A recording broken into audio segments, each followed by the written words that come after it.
Welcome, everyone, to episode 107 of the Looks Like a Movie podcast. My name's Kevin. I'm here with Doug and Owen, and today we're going to be drafting modern Oscar winners. But first, we're going to talk about what we watched this week. Also, later, we're going to react to the Oscars. We're going to come back after the Oscars because we're currently recording on the day of. And so we'll have a live reaction at the end of the pod The after the morning big of, night. early morning of the Oscars. Sure. What do you mean early morning of? No, I'm joking because we're in the Oh, well, afternoon. yes. 3:30 I thought you meant Eastern after. Standard I was like the Oscars are at night, but I see what you're saying. No, Okay, let's talk about what we watched this week first. Owen, you want to take it away? oh yeah, I can go. Fuck. Sorry, Doug threw me off. Yeah, we're very I'm scrambled. okay. I'm sorry. Context for the listener: Doug left us waiting here for approximately Like I'm actually 90 not, minutes. It was yeah, like I 90 don't even. I minutes. didn't even want to embarrass you by saying the time. I was just What going to was say a last long time. Sunday? But Doug pushed the podcast back an hour and then took longer than an hour from the time that he pushed it back Okay. to show up on the podcast. Anyway, we're Yeah, here it's now. not great. Owen, do you have your movies? Yeah, I did. I was just rewatching stuff with my family. So I watched Gladiator 2 again, and then my brother put on Rush Hour, so I saw that. And then I watched Midnight Cowboy. Have you guys seen Midnight Cowboy? I did not see No. it. Speaking of I didn't Oscar watch it. winners, Yeah, I really want to Best watch Picture that winner, movie. Midnight Cowboy. I hadn't seen it. I don't remember exactly why I decided to watch it, but it's been something that I've been wanting to watch for a long time, and I finally threw that on. I don't remember exactly what was the reasoning behind that. But yeah, it's amazing. Dustin Hoffman, John Boy, incredible stuff there. Really great Yeah, shout out movie. John Voight. He's gonna save Um, Hollywood, I hear. yeah, yep. He's gonna. What we haven't really got any update on that. That was just kind of like thrown out there. And That was Mel just like a Gibson, thing that they, Mel Gibson was like, "I've never even." I think actually it was They're off doing a lot of camera, stuff. but he was just like Yeah. sitting right next to Zelensky. Like it was just like him and then John Foy. Voight was, I like, saw a lot of angles of that. yeah. John Voight, he was just off frame. Like he was right Yeah. there Yeah. in case anything. Well, I was like, when that whole related thing might was go announced, Mel down. Gibson was like, "Yeah, I haven't What heard would anything John about Voight this." have said in that conversation? Well, I don't know the and at any point you have to be. Vladimir Putin's a good guy. Actually, I think you're being kind of rude. That's like what John Voight would have done. maybe. Yeah, That someone clipped that one. Yeah. And then I wanted to get into some Bud Bedecker Western stuff because he's a director that I haven't seen anything from. So I watched The Tall T, and the fun thing about a lot of these Bedecker Westerns is they're like 70 minutes long. So Tall T, I watched that one, but then I wanted to watch. I'm gonna skip a little later, but I wanted to watch one of his earlier films because he does a lot of his earlier stuff is like about bullfighting. That's one of his things. He's into bullfighting. A lot of his earlier films are about bullfighting. Well, he comes from like bullfighting. That's like his like. Okay. Right. But he has like multiple films about bullfighting. I haven't seen other bullfighting. Sure, no. It's Of kind of thing course, with Bedecker is like there's bullfighting, and even in the Tall T there is a bullfighting sequence in there. But like he comes from bullfighting. That's his thing, or that's like something about him, which is cool. But Bullfighter and the Lady is a film all about bullfighting from '51, and this movie's awesome. This movie's so cool. A lot of like the Letterboxd reviews are like, "There's way too much bullfighting in this movie. There's so much," but it's like the coolest thing. I think if you like sports movies and westerns, this might be something that you really dig with because it's a lot of like really cool bullfighting.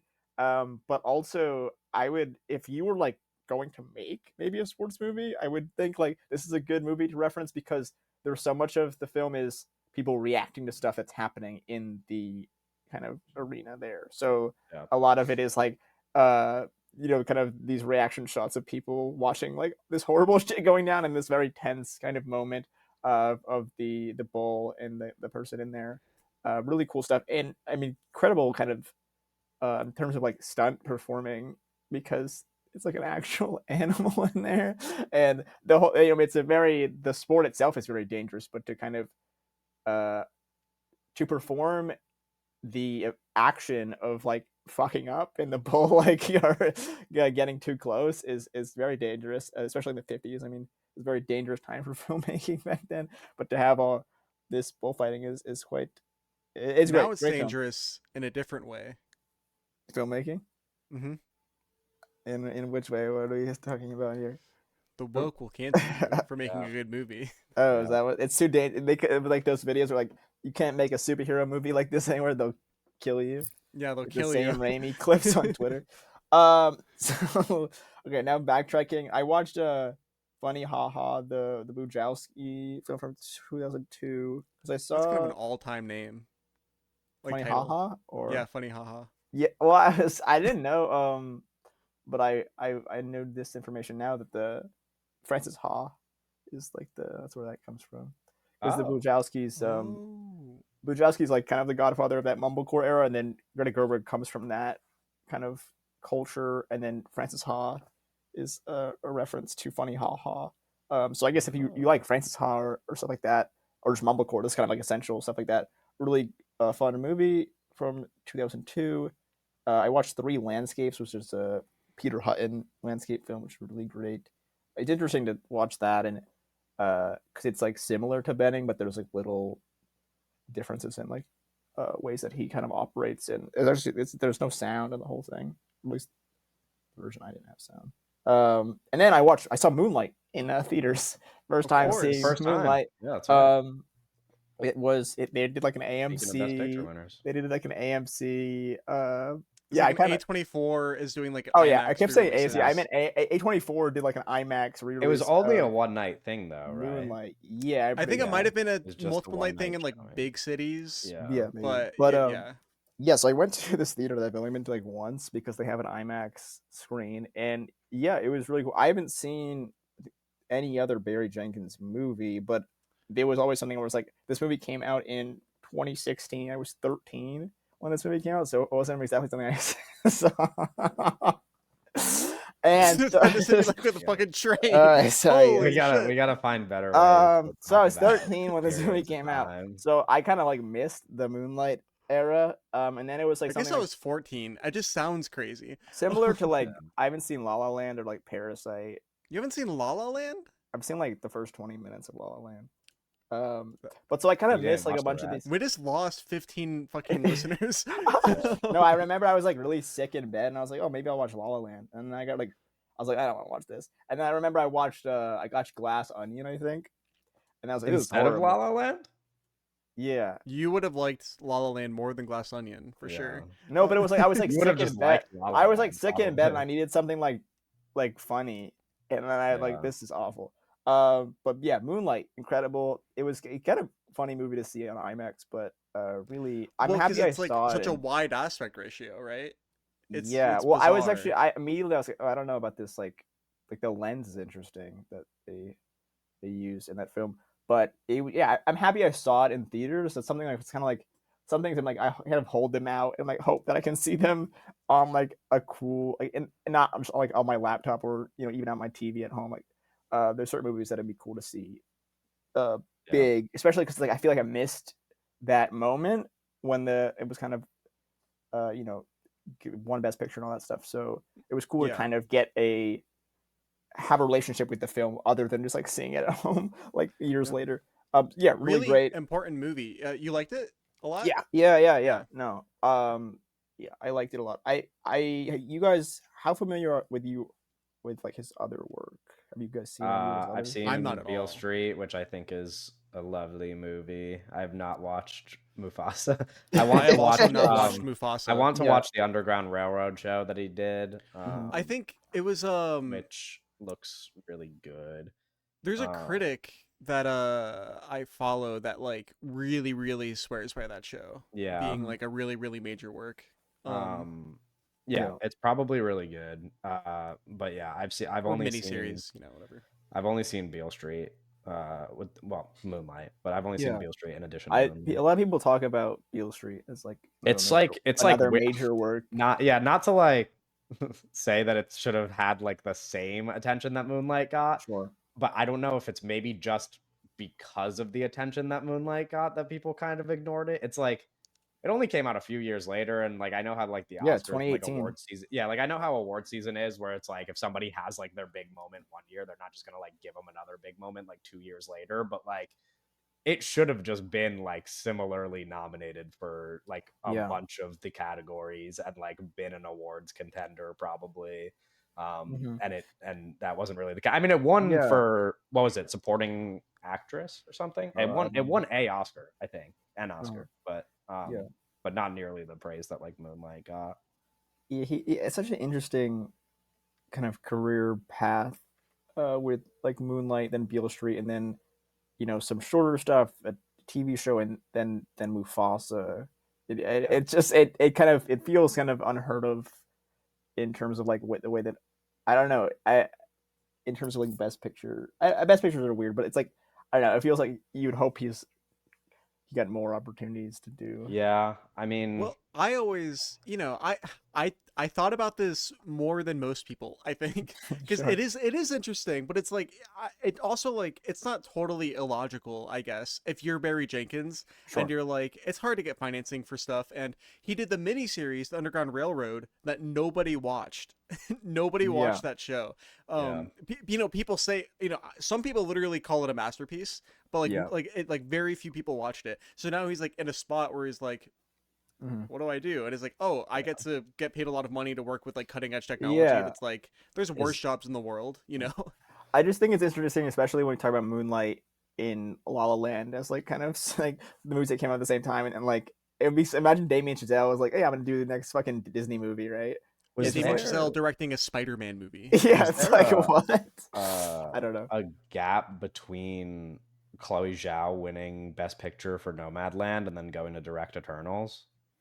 Or did those No, things like happen? those are, I think, wow, Yeah. listeners that know more than us will be annoyed probably, but I think that Well, was I her don't know next the movie. exact years, but I think but she probably had already begun So working on Eternals before Nomadland is they 2020 won. and Eternals is 2021. Okay, yeah. So that I mean, But it wouldn't have won Best Picture until the beginning of 2021. So yeah. So I'm sure she was already I feel like working that's on different. Eternals, but I don't know exactly the details on that, but I remember, and this could be totally wrong, but I remember when that, or people talking about like she didn't really have the pull to even really say a lot or like influence a lot because like she wasn't, yeah. she's still kind of not like a big name. So it's like I No think she Land was winning. probably signed on to do Exactly, that's what I'm Eternals kind of before saying. Nomadland. Yeah, Yeah, yeah. well, I mean, it's So not like unheard of for them to like just prey on block small indie directors to exactly. do Where it's like Marvel the guy movies. who So directed I don't think they were worried about the the new Best Captain Picture thing America anyway. movie is like it's Yeah, not like some big yeah. Anyway, sorry, continue. yeah, but that was that's Moonlight. Let me see what else I watched. Oh jeez. And then I watched this movie Tough Enough, Richard Fleischer movie from the 80s. It's just kind of like it's like a Rocky comes out, and then it's like, okay, how do we capitalize off Rocky? We do a boxing movie, and it's sort of Dennis Quaid, and it's quite fun. Dennis Quaid is like this like struggling country artist, and the movie Mhm. opens with like this wet T-shirt contest, and it's like a Yeah, it is a it's like a kind of what are likely those thing to called? be happening What are at those a called? Where country it's like concert. it's a contest where you do it's like a bunch of random shit. Everyone does like a their own little Like a state Talent show? fair. yeah. Like A it's like talent? it's sort of Oh, like a a talent talent show, sort of show. like a everyone just kind of doing random shit. And so they do the wet T-shirt contest. Then Dennis Quaid comes up and he starts singing his country song, and then like throw Oh, like like a variety show. Is that the word you're looking for? a I don't talent know. show. I think works. I don't know exactly what I was looking for, but talent show kind of is the right term there. But he fucking gets booed off the stage and he starts like beating people up, and then he has no money because no one likes his songs. So then he just like enters like a tough man contest, and then it just becomes like a kind of a stereotypical like boxing movie where he like rises to the top. But yeah, it's just fun. Dennis Quaid's cool. I think I mean it's like a real director. So there's some cool stuff in there. But it's just like a Yeah. solid movie from the 80s that I checked out all kind of on a whim. And then I watched The Bellboy, the Jerry Lewis film, because I wanted to watch more of his films. And I watched The Errand Boy as well, another Jerry Lewis film. Really great. I've seen I think 3 of his films now. And then I got a my parents were watching I'm Not There. Like they're like 10 minutes in. I've seen like the first like half of that movie because one day for class my teacher, this is like last semester, she was like, "We're gonna watch the first like maybe not half, like the first like 45 minutes of I'm Not There, and and then we're gonna watch the first 45 minutes of Song to Song, and then for homework you pick one and finish it. I was like, this is a weird structure of this class. And then I was like, I already saw Song to Song, so I was like, I'm just gonna not watch anything, and I'm gonna be like, I've seen Song to Song before. I'm gonna use that as my get at a homework card. Weird. It was like a narrative film class where like they wanted to focus on like ways to do narrative filmmaking in like a non-traditional way, or that was like the Right. goal of that assignment. But so I've seen like the first half of it, but my parents were watching it, and I watched the rest of it, and it's okay. I kind of was like not Yeah, I crazy was about. surprised when I saw your I rating. I was kind thought of not quite crazy cool. about the bits that I saw before, and then I watched the rest of it. I was like, yeah, it's fine. I'm not like crazy about it, but it's cool. Like there's like parts that are like really good, and then it's like I don't know. It's I prefer like other Todd Haynes stuff and like other Bob Dylan stuff. Sure. Kate Blanchett's good. Like there's like awesome parts about it. I'm just like not crazy about like all of it. I remember really loving that movie when I watched it a million years ago as a kid. I was probably like 13 when I watched it. But like, but now thinking back on it, I literally only remember like the Kate Blanchett and the Beatles scenes, like her in the car. I don't even Yeah, remember like any of the other actors really. there's a lot of other stuff. I know I that's like most of the movie is not yeah, her. it's like pretty long. I mean, not pretty long. It's like it's a decently length movie. Yeah. It's okay. I don't know. I'm not crazy, but I just think it's interesting because it's kind of considered this like I don't know. It's talked about pretty highly. And I It's like Todd considered Haynes, kind of like the definitive Bob sort Dylan of narrative, like sure. fictional film. Yeah, and I can see that. And I understand like why people think like it's a yeah. I don't I like Todd Haynes a lot. And I think he has better movies. So I watched that, and then I before this episode I watched Blue Jasmine, which is the Woody Allen movie from 2013, because that's an Oscar winning for Kate Yeah, Blanchett Tilda. there. Oh, Kate Blanchett. Yeah. And I didn't like the movie really. I watched it because I was like, fuck, I haven't seen all of these movies that have been Oscar nominated or even won. Uh, Yeah. and I was like, First time Woody's missed for you.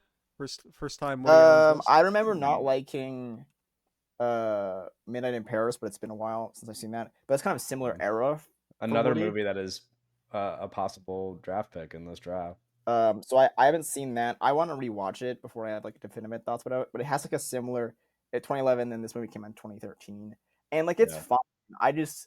I wasn't like I kind of was like not crazy about it, but I watched it for the purpose of possibly needing extra movies for this draft.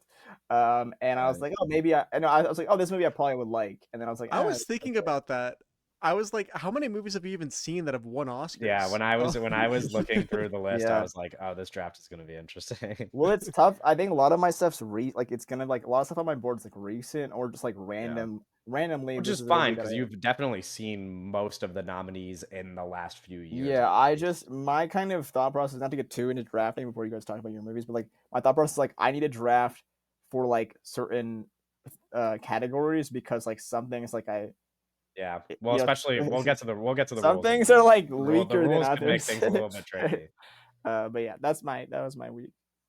Nice. I could do mine. I started by doing a little movie night with some friends. We did a double feature of Children of Men and A History of Violence. I had already seen both movies, but one of my friends, I had I had suggested that we do Children of Men, and one of my friends was like, "Oh, I wanted to watch that movie anyway," and it really worked out. And my other friend was like, "I really want to watch A History of Violence." So I was like, let's do both. That seems like a good enough double Right. feature. I had a different double feature idea originally, but they were like really set on A History of Violence, and I was like, yeah, that movie rocks, so why not?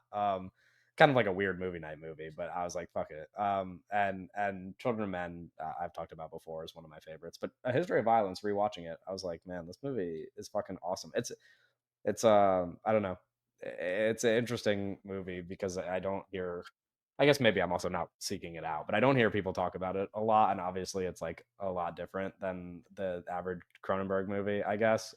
So it's interesting how it fits because it also That movie feels like such a rocks. small movie, Yeah. but That like one's story based off wise, of it's such a a like focused. comic, right? Is it? Like a graphic I don't. novel.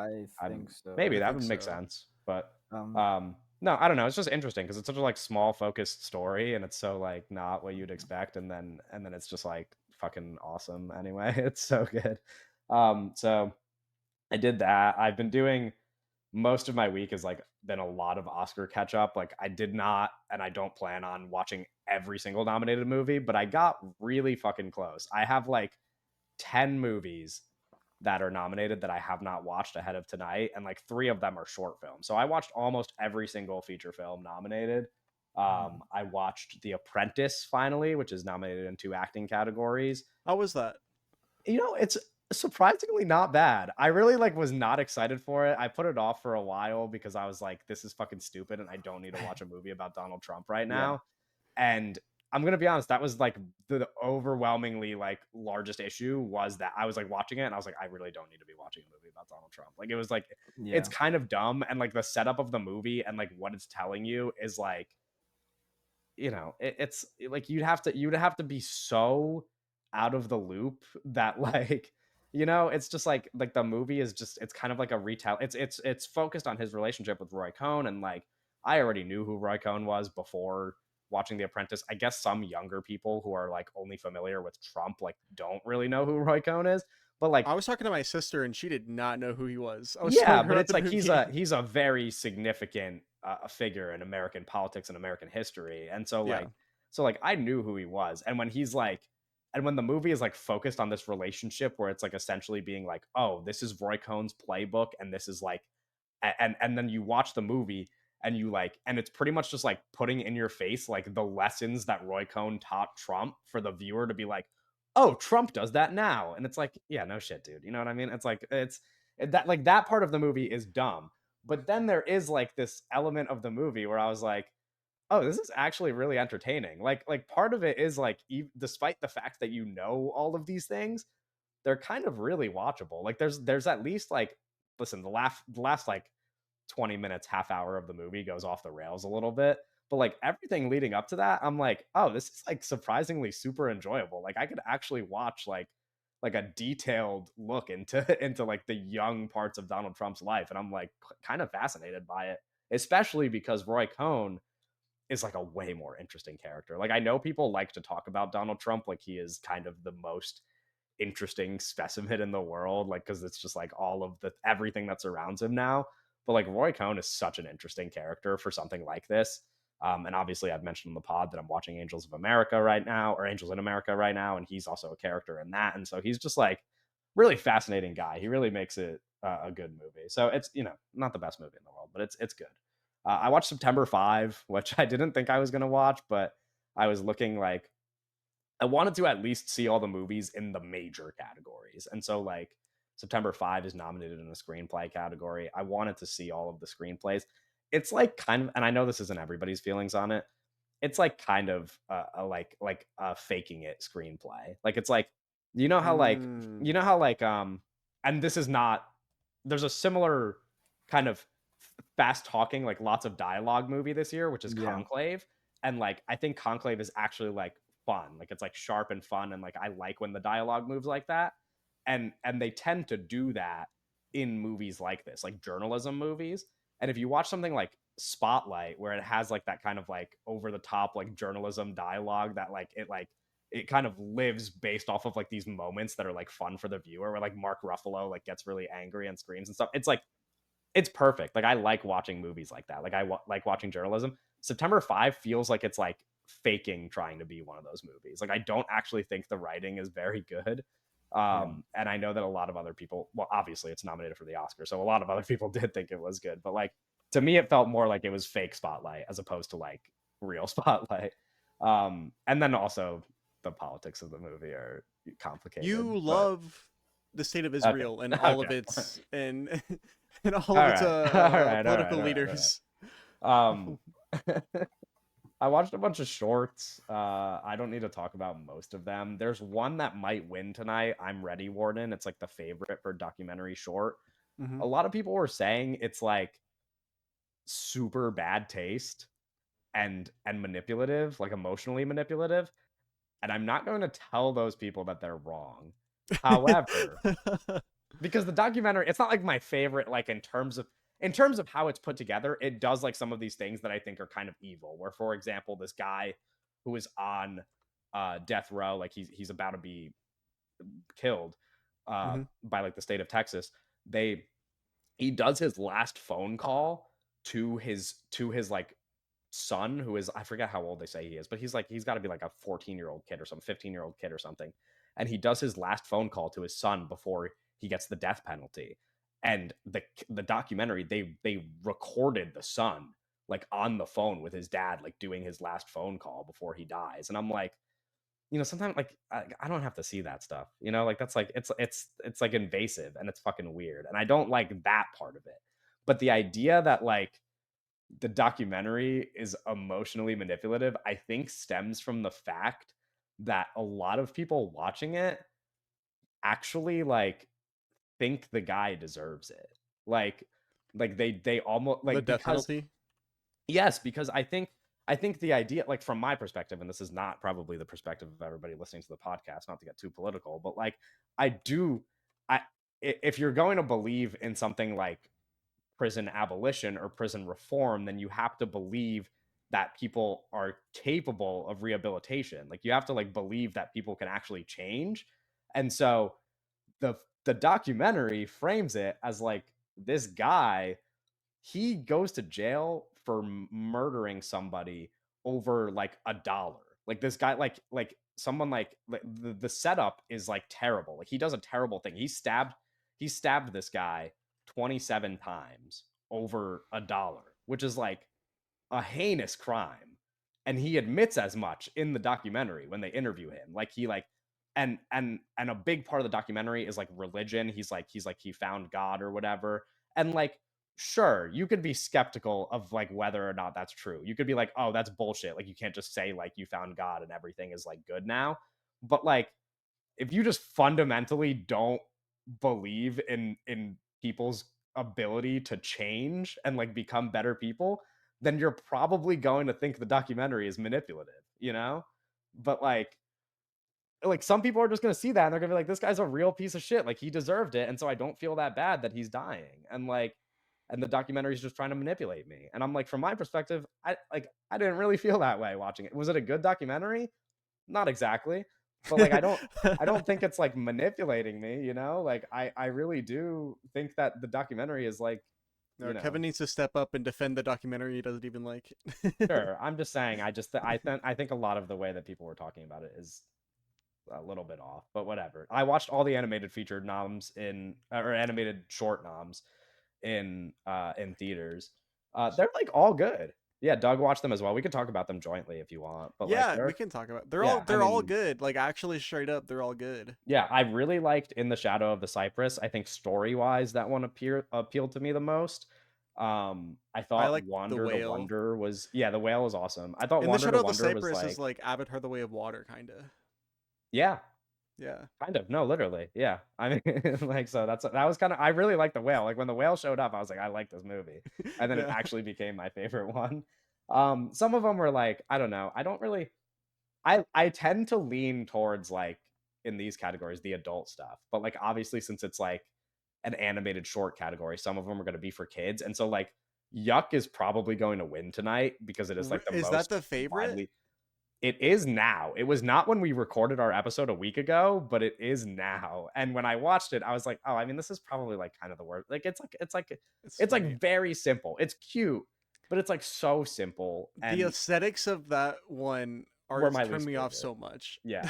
They were not my favorite. It's funny. I watched it. I watched these with my. I went to see them with my friend, and they said Yuck was their favorite too, and I was so like, Well, it's the whole weird like because I think if you were going to do it, if you were going to give the award to one that is like more geared towards children, like some magic Magic candies. Candies is It's the best way one. better made. It looks I so love good. magic Like it candies, bro. that one looked awesome. Like it was so well made. I was kind of surprised that it wasn't like a favorite. It's like in last place pretty much.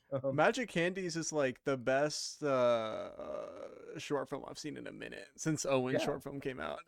No, No, Magic Magic Can- I Candies I rocks, bro. I really, yeah, I really liked that one. I think like yeah, story wise, I didn't like it as much because it's like very like I don't know, it was cute. It's like It made me sweet. cry. It made me Yeah. laugh, and it made No, me it's cry. That very shit sweet, but rocks. like it's like it's animated very well. Like it's just Yeah. like a lot better than something like Yuck. But you know, again, whatever. I'm not gonna Yuck, or its French name, Biak. I'm not joking. oh, okay. Biak. Anyway, those are the animated short. We didn't talk about Beautiful Men, but whatever. It's Oh, like Beautiful Men, which you know. it was good, but also Beautiful Men ended, and I was like, is that it? Like, Yeah, that's I was like, it. it's very simple. I don't know. It's I just like never really cared about them. It's fine. The idea that like men have problems is important, I guess. But like I Facts. just like I Shout didn't out all my beautiful men out I there. literally just like didn't care. I watched Black Box Diaries, which is one of the documentary feature nominees. Sadly, I did not really get around to most of them. I've only seen 2 of the documentary features. I'll probably still watch Soundtrack to a Coup d'etat after the Oscars because I just really want to watch that movie. But Black Box Diaries made me cry quite a lot. That's a tough one. It's good, I think. I watched Better Man. Um, listen, so Hot much take, time. fucking steaming hot takes about to come out here. Whole pod's gonna get canceled. Owen doesn't see So- La La Land. Kevin doesn't like Better Man. It's So like this okay, whole no. shit. It's not that I don't like it. The way that people talked about it, which probably if I saw Better Man on day 1 in theaters, I would have been like, wow, that's super fun. What festival did it play at? South by South. If you were at Yeah, South maybe. by, That's a Something like were you super that. like, South by even Southwest kind of movie. yeah, yeah. but the thing is like Oh, dig. the way people framed it as like so different from the traditional biopic, it's like it mostly is a traditional biopic. It's just that he's a monkey, and I've heard so much about him being a monkey for like several months now Mhm. that I was like, okay, I get it. Like the movie started, and like once you accept that he's a monkey, you're just like kind of mostly watching a traditional biopic. There is a scene that goes off the rails like at the end, but most of the beats of the story are like a traditional biopic. And so I was like, it's not that easy for me to get invested in a traditional biopic about a guy who I've never given a shit about. You know, this is like it's like me watching a biopic about the Now you're doing the 450th best American Twitter NBA. thing. Being like, Sure. I don't care. I don't care about Robbie Williams. No, but it's like, do you ever like get excited about the idea of a biopic for somebody that you don't like? Like, you're never like, I can't wait to go to theaters to watch a biopic about some guy that you don't. If It it has an depends. actor or director that like is, Sure, Yeah, but then like, that's the thing. It depends. sure, but like, but you know what I mean?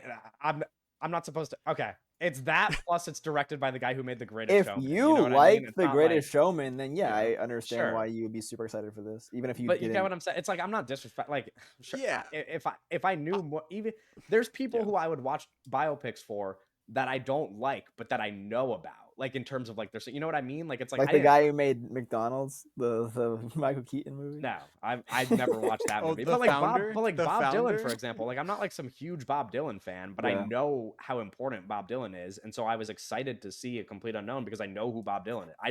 I literally movie didn't also know And who also, stars Robbie in Williams terms was. of like, yeah, it also like it's like Yeah, it's a little like I literally different. didn't know who Robbie Williams was. Like it's very Yeah. hard for me. And so And- What if and the what movie- if James Mangold and Timothy Chalamet made a better man? What do you think? more Instead people of it would being Robbie Williams playing himself, it's Timothy Chalamet playing Robbie Williams. It's still a monkey, but it's Timothy Chalamet is the Yeah. monk. Is Timothy Chalamet singing all the Robbie Williams songs? I would watch but that. he's just the monkey. Well, someone Yeah. else is doing the It's Wes monkey Ball directing I it. think, Well, yeah, someone but- else is doing the monkey mocap, but he's talking. No, Yeah, no, no. he's doing Timothy the voice acting. Chalamet is doing the He's mocap. doing both. Yeah. Yeah. Listen, I don't think Better Man's bad. I just like expected more based on how people talked about it. I've Isn't there like seen, an like, action sequence? his in there? actual Yeah, like, there's a big action sequence. in Yeah, it. there's a big action scene, which I'm like, that's cool. Like there are cool parts.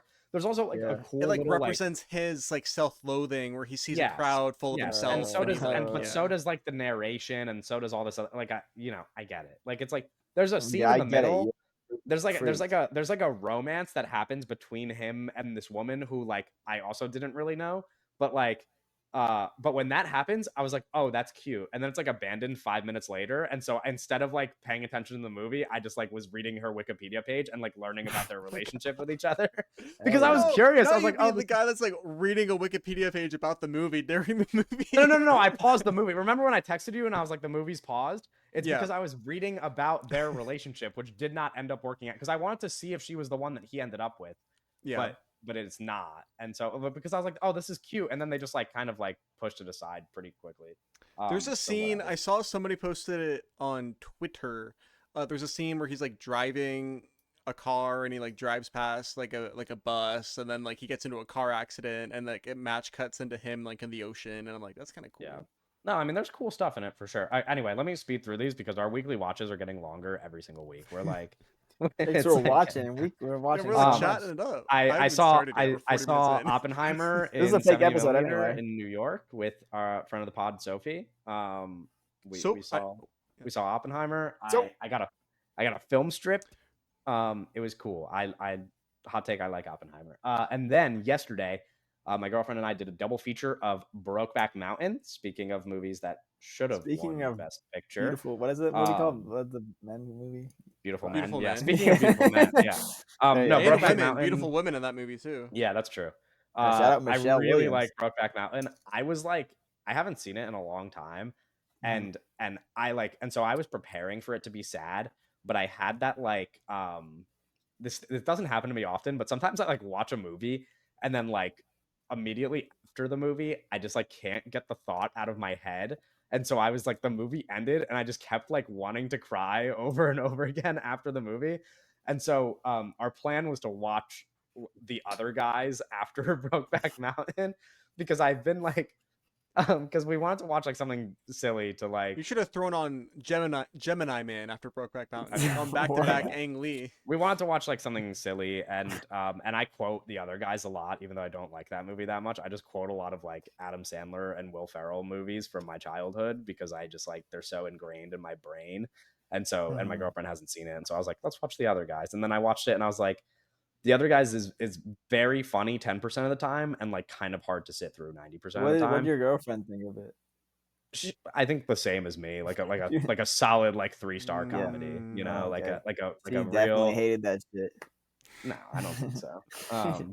She She was definitely getting resents you for wanting to well, watch she was it. getting Yeah, tired see, towards. She was this getting really is- tired towards the end of it because it just like dragged at some point, and she was like, I don't really care anymore. And I was like, okay, Yeah, and then well. she left.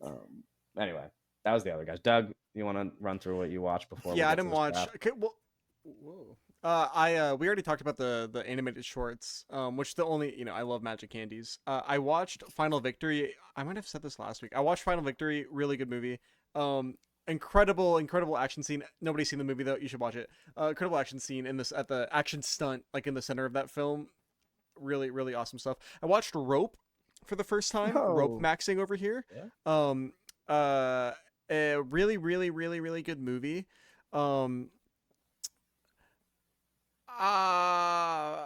I don't know. A really good movie. I'm surprised by like some people are like, I don't know. It's a really good movie though. James Stewart is really awesome. I'm a big fan of this guy, Farley Granger, which goes into. I also watched Strangers on a Train, which is the other film that Hitchcock film that Charlotte film. Granger was in. Oh yeah, there we Yeah, go. look at him. There we go. Jimmy. And Strangers on a Train is really awesome. I don't know if either of you have seen that one. Yeah, I started it and I Okay. didn't finish it. But I'm going Oh, Is that's worse dope. than not seeing La La Land. to. No, Okay. Strangers on a Train is really good.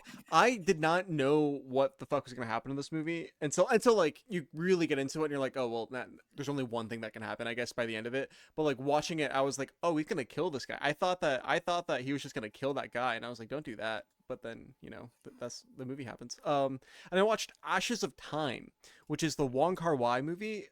It's the Wong Kar-wai wuxia movie. I guess he made two wuxias kind of technically, but like it's the one that from the 90s. It stars Leslie Cheung, who's one of my favorite actors. Rest in peace, legend. And it has both Tony Leung's in it, and it has what's her name, Maggie Cheung, who's Shout out. one of super legend, one of the greatest actors of all time. The movie has this reputation of being really confusing and hard to follow, and I was watching it knowing that it had that reputation and knowing that it's like I think it's like literally his least popular. It's like it's either this or the American movie that Owen, My Blueberry Nights. It's like it's Right. either this or My Blueberry Nights. My Blueberry as, Nights like, his has least to be favorite the movie. sleaze. There's no one's seen that fucking movie. Yeah, It's because Jude it's like Law. So I watch Ashes of Time knowing that it's like has kind of this reputation from like it's like a master filmmaker, but it's like his like least popular movie. Yeah.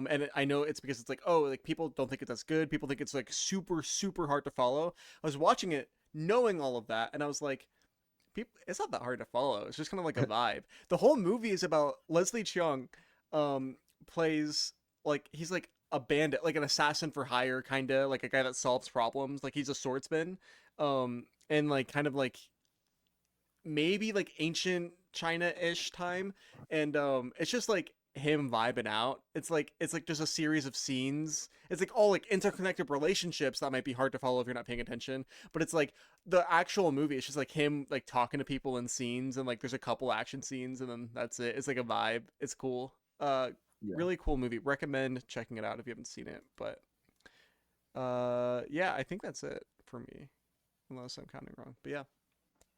We're Okay. going to talk about the Let's. Oscars now? Yeah, well, in a way, yeah. In a way, For we the never draft, stop. I'm gonna run It's true, run Owen. through Feels that In way. a way, how. it's always Well, Oscar yeah, time. because the problem is as soon as like tonight is kind of when we stop, right? Because like after we record our post Oscar segment, we're like free of talking about the Oscars Because we until immediately like go straight into until Mickey like a 17. Mickey 17 comes out next week, and then we're like, what are this movie's Oscar Yeah, chances? exactly. A life, and you can't Anyway, separate we're talking about Oscars and life. movies that already won Oscars, so not this year's nominees. Although technically this year's nominees are available in one category, but we'll What get if I was there. like, this is gonna win? I'm gonna draft this. Yeah, well, that's Well, why I was so- like, I was gonna What if I'm ask you like- guys about that What if I'm like because a real if pain? it or wins and you were to something? draft it, then would it become void? I don't. Anyway, let me run through the rules. I have the That's a Wikipedia crazy page fucking for draft. Best Actress. Like, for Best Actress showed up. They have Demi Moore marked down as already What having the won fuck? on Wikipedia. Yo, some Are you fraudulent sure? ass shit. This shit's a fucking. This shit's I'm rigged. looking at Wikipedia right now, and it's like none of the other categories have this, but they have Demi, unless they fixed it. But like I'm looking at it right now, Demi This Moore year's is Emmy marked as Award for one. Best I can send you a Actress, winners and screenshot. nominees, 2020s. No, it says nobody won for me. Oh, that's crazy. It literally like Demi Moore's name It's is like gold. highlighted in yellow. Yeah, it's highlighted in yellow. What the fuck? Wait, for Well, you, like right now? Maybe if I refresh the page it'll Yeah. change. Maybe but someone Dude, just went mine in there. says Zoe. Someone No, mine went in there says. and did Wait. that shit. Oh no, never mind. Um. Mine doesn't say Anyway, anything. let me explain the draft. So, ha. what we're doing is a snake order draft. The Snake. movies that we're choosing from start with the year 2000 and beyond. So not the 2000 Oscars, which include 1999 movies, but movies that came out in 2000 to the present day. Well, I And should've we're watched that drafting movie. mostly winners. So the categories are Best Picture winner, Best Actress winner, Best Actor winner, Best Supporting winner. So that's either actor or actress. Best Director winner, Best Screenplay winner, again, either adapted or original. And then one category is Best Picture nominee. So that's the category for movies that were nominated but did not win Best Picture. And that's the only category where you could take a non-winner.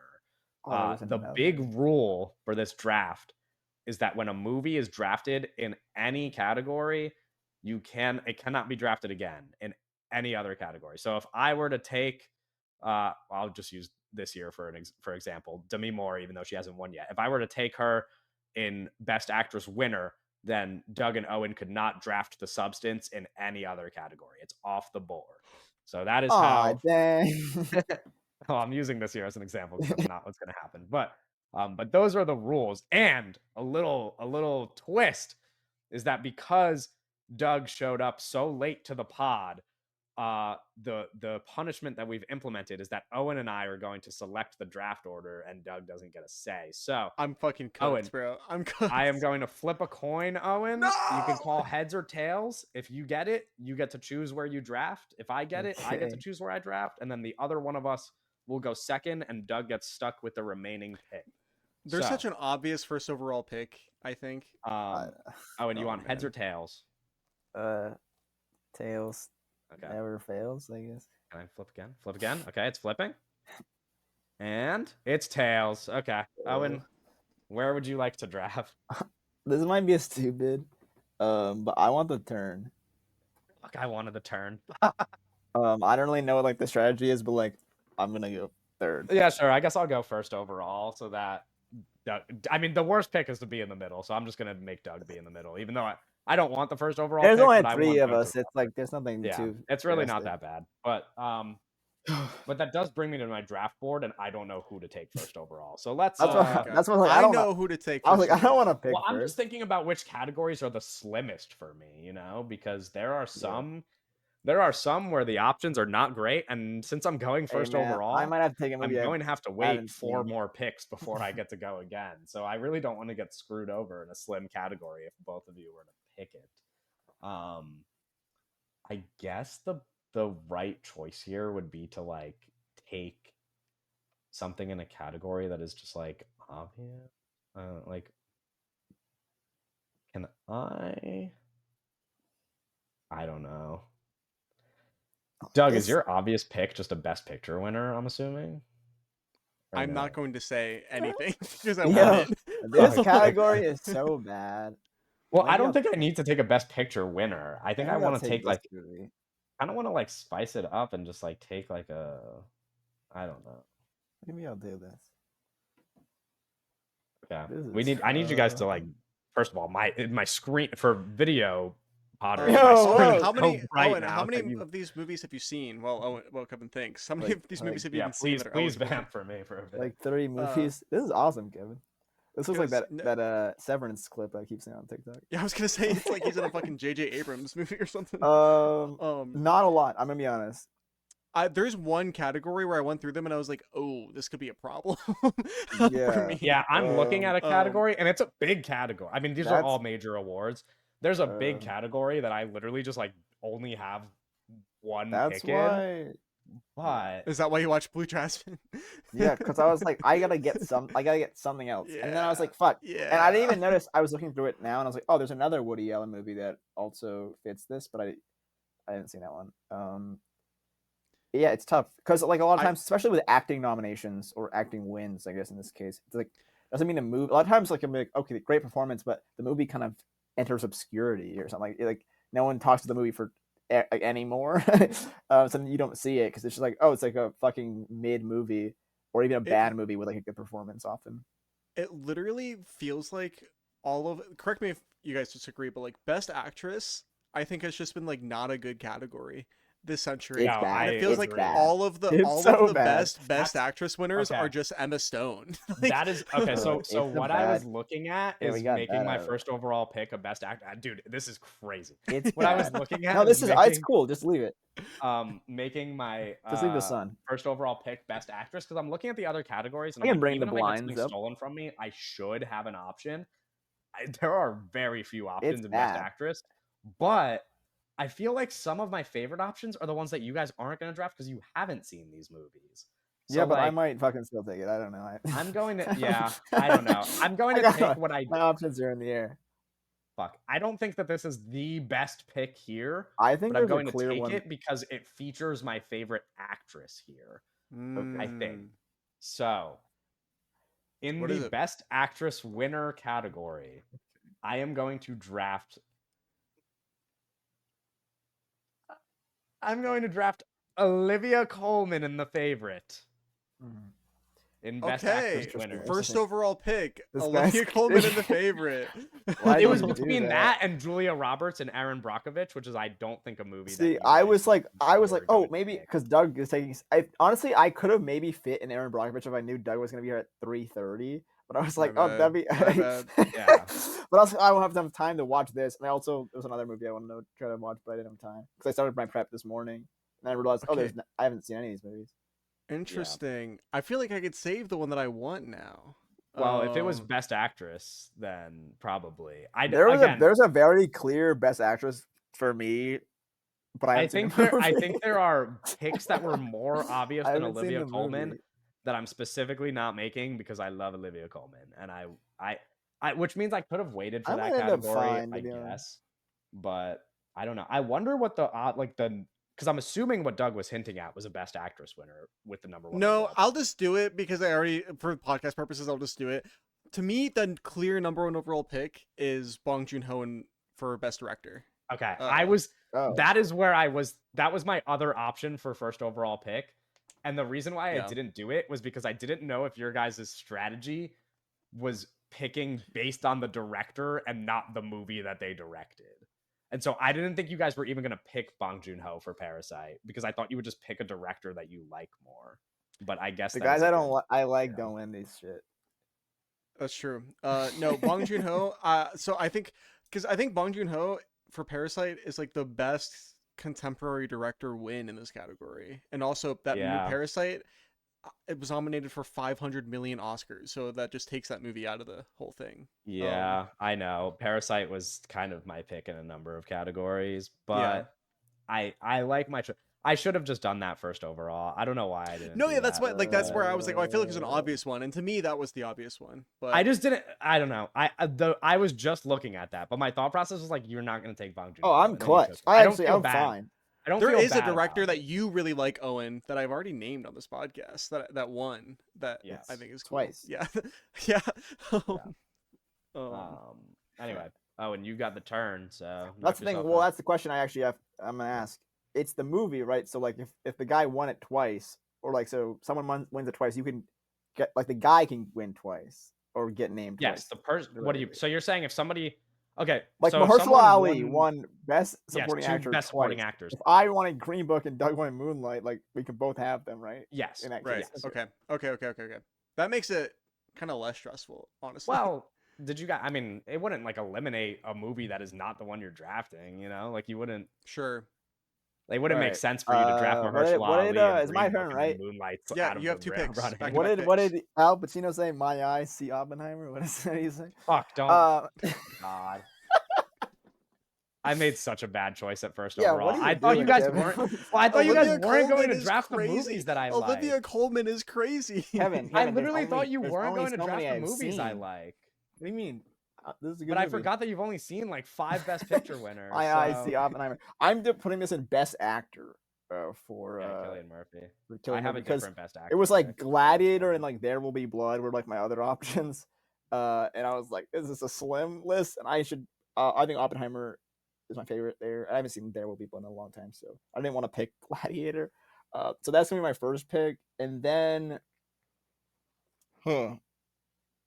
I'm gonna go, Emma Stone Best Actress for Poor Things, just because No. the other That was options my are like the other options are like really bad. No, that was all I had, bro. I don't want to pick any of these other people. So Emma Stone, welcome to the team. Fuck, I should have taken that. I didn't think you were gonna do it though. Emma Stone. You just said something about like having not seen the movie, and I was like, oh, then I'm okay because you've seen Poor Things. Yeah. Yeah, well, I was like, I Fuck. don't want to do. I'm gonna try to stick to movies I've seen. No, you just ruined my whole life. I was literally fuck. Okay.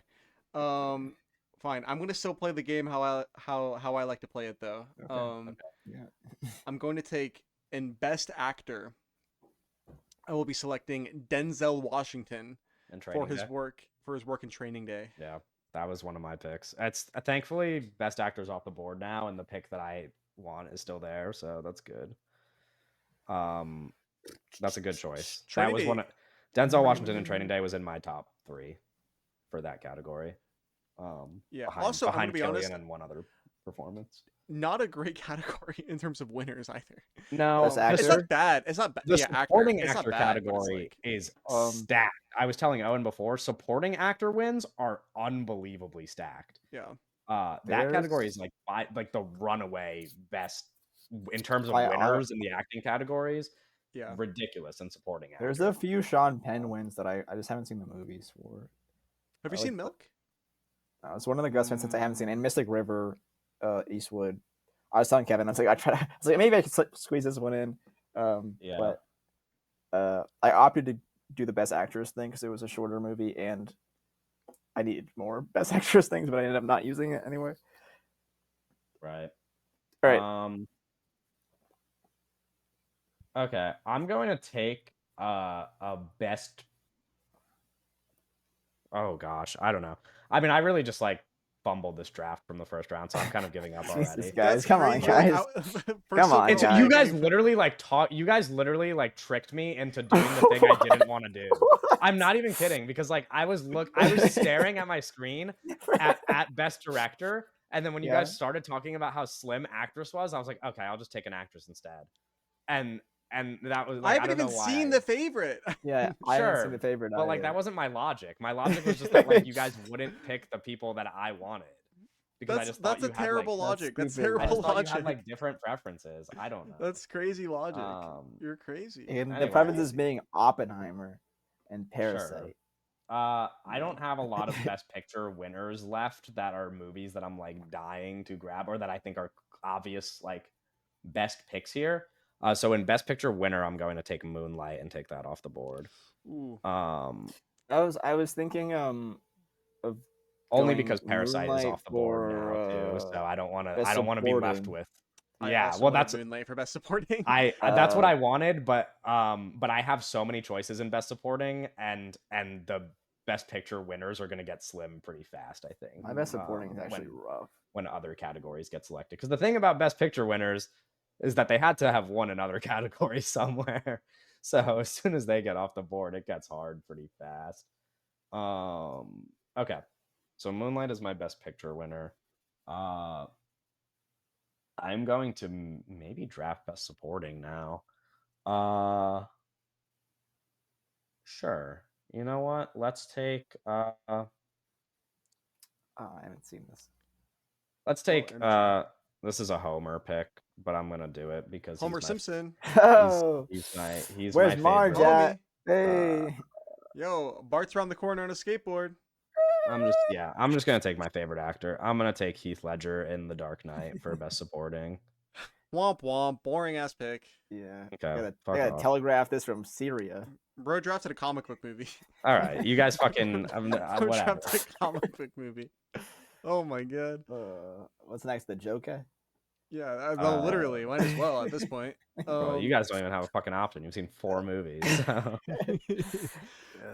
No. So for we're like already almost done. This is funny. I will be selecting 2 hours ago.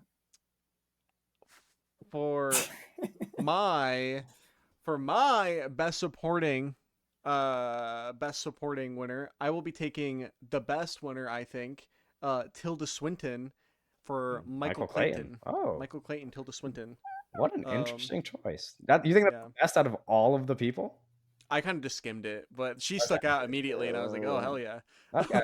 I don't know. There's some pretty crazy ones in there, but yeah, I like Tilda Swinton a lot.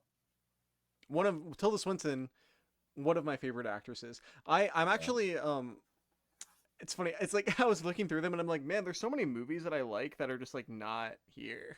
Where I'm like, it doesn't make any sense. Like, where's 3,000 Days of Longing, bro? You know? Years. Right, we're talking about the Oscars. 3,000 Years of Longing, of course. Days is it like okay? It's like what? 10 yeah, years. Days isn't even that many. It's like a couple of years. It's like 10 years of 10 years longing. still, but like, whatever. I could long for 10 years. I've been longing for fucking. Oh, we know. Let's not get into it. Actually, let's not. All right. So Doug is taking Tilda Swinton in Best Supporting for Michael Clayton, which brings us to another Owen back-to-back pick. Back-to-back What are you feeling here, Owen? So it's Best Picture nominee as one of them?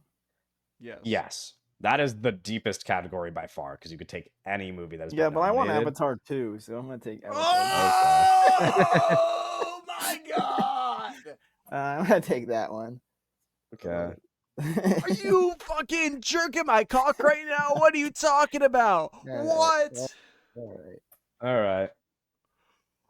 What? Okay. Complicates things. What else did I? You said it was deep.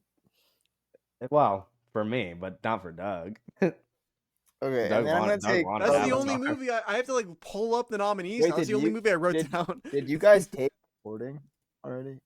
I did. Yeah. Yeah, we both did. Yeah. Okay, so I'm gonna go Call Me by Your Name Best Screenplay. Oh, fuck off! I was gonna take that in Best Picture nominee. Well. Okay. All right, that's fine. Okay. Call me by your name off the board officially. A Doug? fish. I'm going to kill myself. I'm literally gonna hang myself on cam.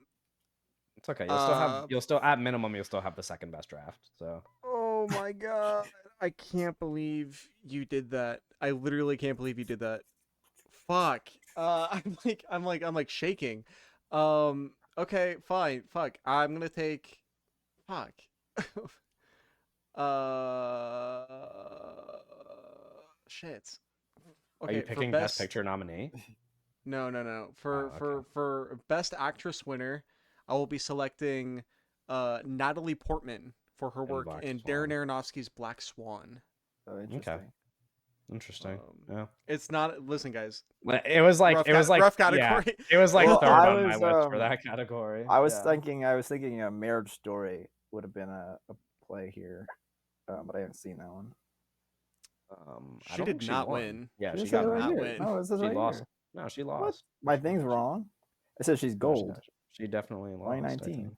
Best supporting. Who did she lose to? Oh, Laura Dern for supporting is what you're talking Oh, Yeah. Laura about. Dern for Yeah. supporting. No, I thought you were talking about lead. No, lead No. actress. Lead Yeah, actress. Oh. Doug was Yeah, No. drafting yeah. lead, not. Oh yes. Yeah. No, I was thinking that would be, but I haven't seen the. Yeah, no, haven't Laura seen Dern the- did win for supporting. Rough That's cool. category. Rough category. Yeah, no, Also, I Laura mean, Dern is great. now that in wait, did we all Marriage draft Story, actresses or did Owen not draft one yet? but we all drafted actresses. Okay. I was going to say, after, for me, Olivia Colman and Julia Roberts and Natalie Portman, it's like Yeah. no. I mean, You do Hilary not like Swank Emma and Stone. That's Hilary crazy. Swank and no. Oh, well, Emma Stone. Well, Owen drafted Emma Stone, which is why I didn't say Emma Stone. Emma Yeah. Stone was number 3 on my list, but yeah, those people like Hilary Swank and Million Dollar Baby is good, and then like after those people I just named, it's like Michelle Yeoh and Everything Ever All at Once. Yeah. It gets I don't know. There's technically like other options, but I wasn't gonna take like Jennifer Lawrence in Silver Linings Playbook. Isn't that she's the youngest winner ever, right? Maybe I don't know. She was like 22 or 23 when she won or something crazy. Yeah. Anyway, Yeah. I so think Doug's she- pick was Natalie Portman. I get another back to back. I need my best actor winner, which I don't have to pick yet. I don't think because I don't think that movie's gonna get taken anywhere. So best director or best screenplay or best picture nominee. I almost want to dip into the best picture nominee pool just to take like the only other option Doug has to like piss him off. But like I don't know. Actually, I'm not confident. Don't even joke, bro. No, I'm not confident that the movie I'm thinking is even the one you'd want to take because there's movies I like more here, so it's fine. I'll let you have fucking Drive My Car. It's okay. Oh my god, the fuck! You were actually gonna snipe me. What the fuck is wrong with you? Just take it. I know that's what you want. You're the easiest reason. Evan, take it. No, I'm not gonna take it. I'm gonna take Oh my god. in best screenplay. Oh wait, fuck, it's winner, right? Yeah. In best screenplay winner, I'm gonna take another boring pick. Sorry. I will go with The Social Network. And then in best director, man, I really want a Bong Joon-ho. And I can't take So Chris did I. for That's why I said he was the Oppenheimer. obvious number one overall pick. I don't know why. I just thought you guys didn't care that much about taking Parasite in like the first round. Well, I just assumed you Owen didn't. hasn't seen the movie, so I think Yeah. that makes sense to think that. No, that's true.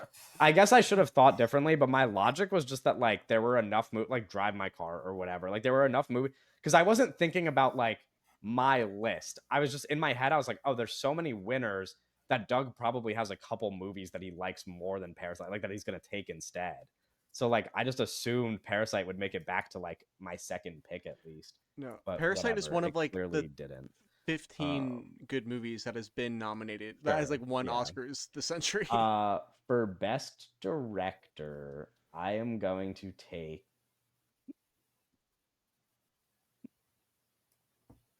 Holy shit! I really don't like this category. There's some good best director winners. I'm going to take. Wait. I wish I've seen Traffic. Yeah. In terms of the directors, there are good ones. In terms of like picking that director for this movie, I'm like, Sure. my options have been narrow. Like, Like, Inuyasha won it back-to-back years. Oh yeah. yeah, Well, there's like crazy, people. There's crazy. like people here who I really like, but it's like not the movie I'd want to take them for. Like Alfonso Cuarón is here, but I don't want to take him for This is Roma crazy. or I'm just figuring this whatever. out. I'm just learning about these things. Inaritsu won for back-to-back years, and then Oscar So White happened, basically. Yeah. And then they had to blow that shit up. Okay. I am going to select. I'm between two people, but I'm going to select in Best Director. I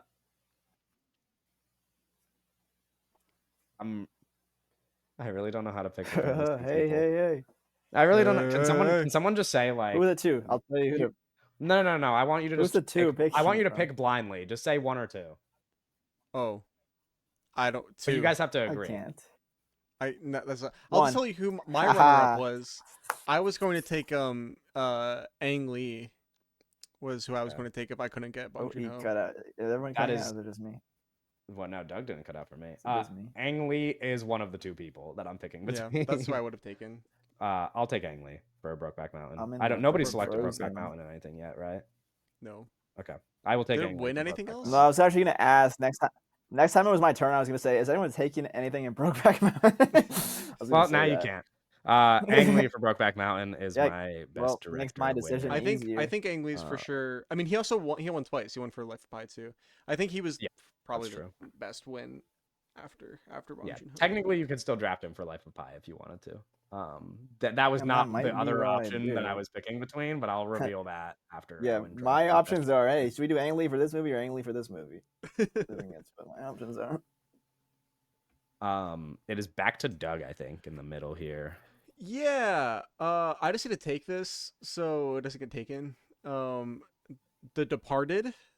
That was will the be- other I was picking between for best director. Oh Jesus Christ. Okay. It was Ang Lee and Martin Scorsese for The Departed. Yeah, no, I'm taking The Departed as my best picture winner. Nice. Yeah. Okay, so Departed off the board. It's a good thing I didn't take him in director then. You would have been. I would have to pull up the list. I literally would have to go back to the books. Yeah. Well, I mean, I'm looking at the other best picture winners I had written down, and like after stuff like that, it gets like that and Moonlight, which is what I drafted, and then like Parasite's already off the board. Yeah, and I know it's like you all guys, the. and I know you guys don't yeah. care about No Country for Old Men, so like after that, It's so bad. It's so rough. I know. I guess I know what I'm doing now. I don't know. This is quite an idea. Okay. Anyway, Doug takes The Departed for Best Picture winner. Owen Incredible has movie. One of his best. remaining for Owen as you go into a back-to-back. You have to take a Best Picture winner, a Best Supporting winner, and a Best Director winner. So you'll have to select two of those. I'm gonna go Peter Jackson for the director. Yeah, I thought that might get picked because I was like, sure, but yeah. Yeah. That'll Peter get me Jackson that'll get me for- some imaginary votes. Sure. Peter Jackson. Yeah. Peter Jackson for Lord of the Rings, The Return of the King, and now you have to. Are you doing Best Picture winner or Best Supporting? No, I'm gonna go Once Upon a Time in Hollywood. Brad Pitt for supporting actor. Okay, I didn't even put him on my list.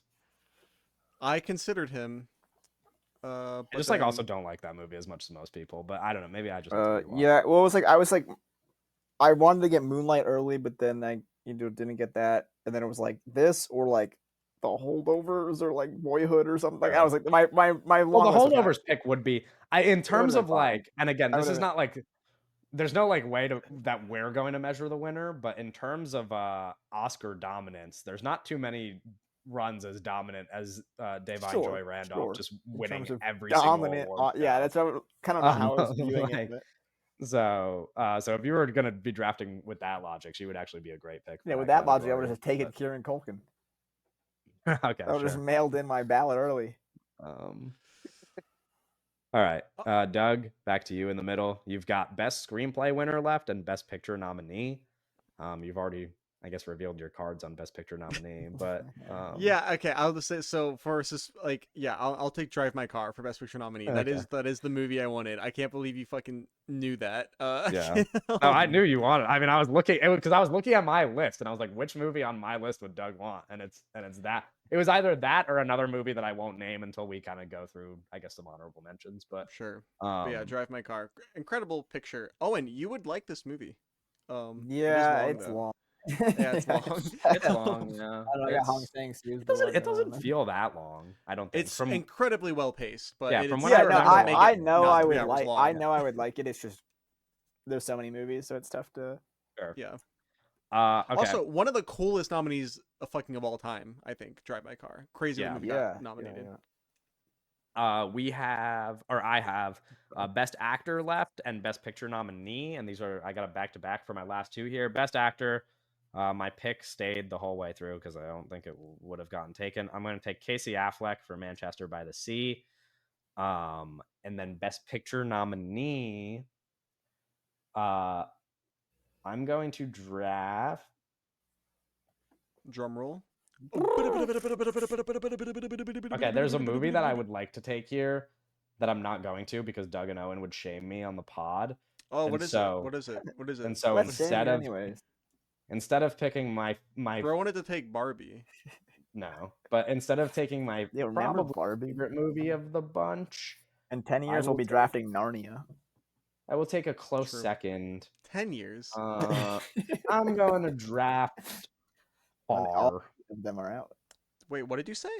Tar. Oh, Tar. The T cut out. Like for your Yes. mic, like blocked out the T. Tar. Tar is Yeah. good. You I guys- like you that thought he movie. was saying R. I was between go, I was R a couple go. picks there. The movie that is boring that you guys would have made fun of me for is Lady Bird, but the Oh, For I was so what? close with Barbie actually. Holy shit. Wait, Lady Bird for what? Lady Bird, For yeah, nominee. for Best Picture nominee. The other nominee Oh. that I thought Doug would have considered besides Drive My Car that I was also considering was Mad Max Fury Road. Yes. I thought correct. Doug was I just going to thinking take about the it. first Avatar. I was also well. No, I can't, if you take Avatar 2, I just can't take the. I can't. No, we can't have two Avatars. That was my What are we board. It doing? was like, hey, Avatar 1 or 2. It's just fucking no matter what. Whichever one's there. Yeah. Anyway, so I'm Yeah. all done, which means we go back to Doug for his best screenplay winner. This is gonna be crazy. It's like Oh, the boy. lamest category. No, I'm taking Django Unchained. Oh wow, Yeah. interesting. You say it's lame, but I feel like best screenplay is like kind of far and away one of the best Oscar categories because they so often reward movies that don't win best picture, and a lot of the times those are better than the best picture winners. And so like a lot of times like the coolest movie nominated just gets like the pity best screenplay win. So I feel like best screenplay is actually like an incredibly stacked category, but I don't know. Maybe that's just my perception Yeah, of it. maybe that's your worldview. Anyway, Django Unchained. I just skimmed it and I off was the like, board. I like Django Unchained. Owen's I'll say it last bravely. category is the biggest one. Best picture winner is Yeah. last remaining, last pick of the I draft. left this Yeah. to the end because I had like 3 movies, and I was like, "Oh, this isn't gonna get picked." I'm picking The Shape of Water I was gonna say The Shape Yeah. of Water's I still there. assumed that is because what it was like happening there. this Oppenheimer and Moonlight, but I had to use Oppenheimer for something else, and Moonlight got picked. So it was like this is the only thing for me to do here. But yeah. Yeah, I'm just skimming our picks to make sure that nobody took 2 of the same movie, but it looks like I think we're in the clear. That was pretty fucking smooth sailing. Yeah, I will read all of our picks because I wrote them all down. I drafted Best Picture winner Moonlight, Best Actress winner Olivia Colman, Best Actor winner Casey Affleck, Best Supporting Actor winner Heath Ledger, Best Director winner Ang Lee, Best Screenplay winner The Social Network, and Best Picture nominee Tar. Doug drafted Best Picture winner The Departed, Best Actress winner Natalie Portman, Best Actor winner Denzel Washington, Best Supporting winner Tilda Swinton, Best Director winner Bong Joon-ho, Best Screenplay winner Django Unchained, and Best Picture nominee Drive My Car.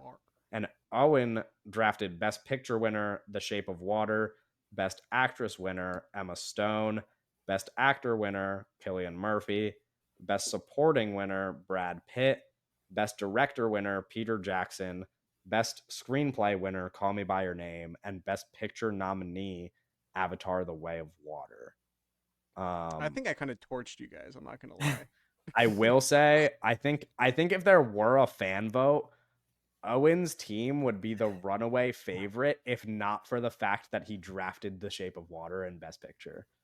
I think if he drafted like a more What popular else Best did Picture I- winner, you would get the fan vote by like Yeah, a mile. if you drafted Everything Everywhere All I at drafted the Once. King's Speech. Oh, I mean, there's like, well, I guess No Country for Old Men's not an option for you, but like, crazy. Nobody touched Everything Everywhere All at Once at all. no, Yeah, I well, I mean, the wonder. only categories I even considered it in was Best It makes you Actress. think, huh? It does make you Like, think. No, I well, mean, but when you say everyone's team like that, like it's not bad. It's like everyone's got good guys there. sure, I it's think I torched you balanced. guys, bro. Well, you Your would team say that. You stinks. think Tyler Hero is the best player in the NBA, all Yeah, right? We don't. Your opinions are Hey, not yo, young you're. goat, young buck right there, valuable. bro. Do That's you why care at all? I Oscar's mean, so I was white going to strapped because of ask Tyler you Hero. guys if you care at all to look at some of the things that you almost drafted, but I guess Owen doesn't really have too many backups. I don't know if Doug, if you had any movies that you were close to drafting, and then Well, we so could go Daniel Day, category as well.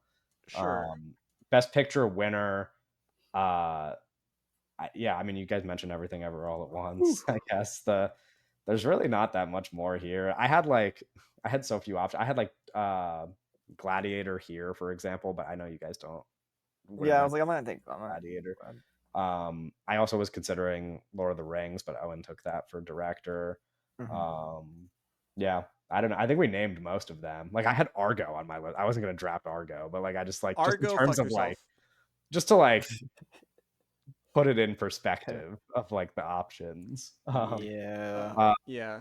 Best actress winner, we kind of named all the possible options. Yeah, all the possible people that could have been selected. Best actor winner, I think Owen kind of hinted at it, but nobody took Daniel Daniel Day-Lewis. Day-Lewis and There Will Be Blood, which He would be the sticks out the closest. most. Yeah, for sure. And if there were like more normal people that weren't the three of us that were playing this game, he probably was like first overall pick. I think if we did this draft with like 4 or 5 people, it would be like near. Yeah, and they were like impossible. all like over the age of 30. I don't know if that would even really matter, but sure. No, they love. But like Daniel Day-Lewis, There Will Be Blood. He's probably like coming off the board like almost immediately. The probably. 3 that we drafted plus Daniel Day-Lewis, I think, are the only 4 options. Really, I think the next best option on my list, at least, was Anthony Hopkins in The Father. Ooh, I haven't seen The Father though, but I put Sean Penn in Milk. He's really good in that. Okay, I haven't seen that movie, so then I guess that's yeah.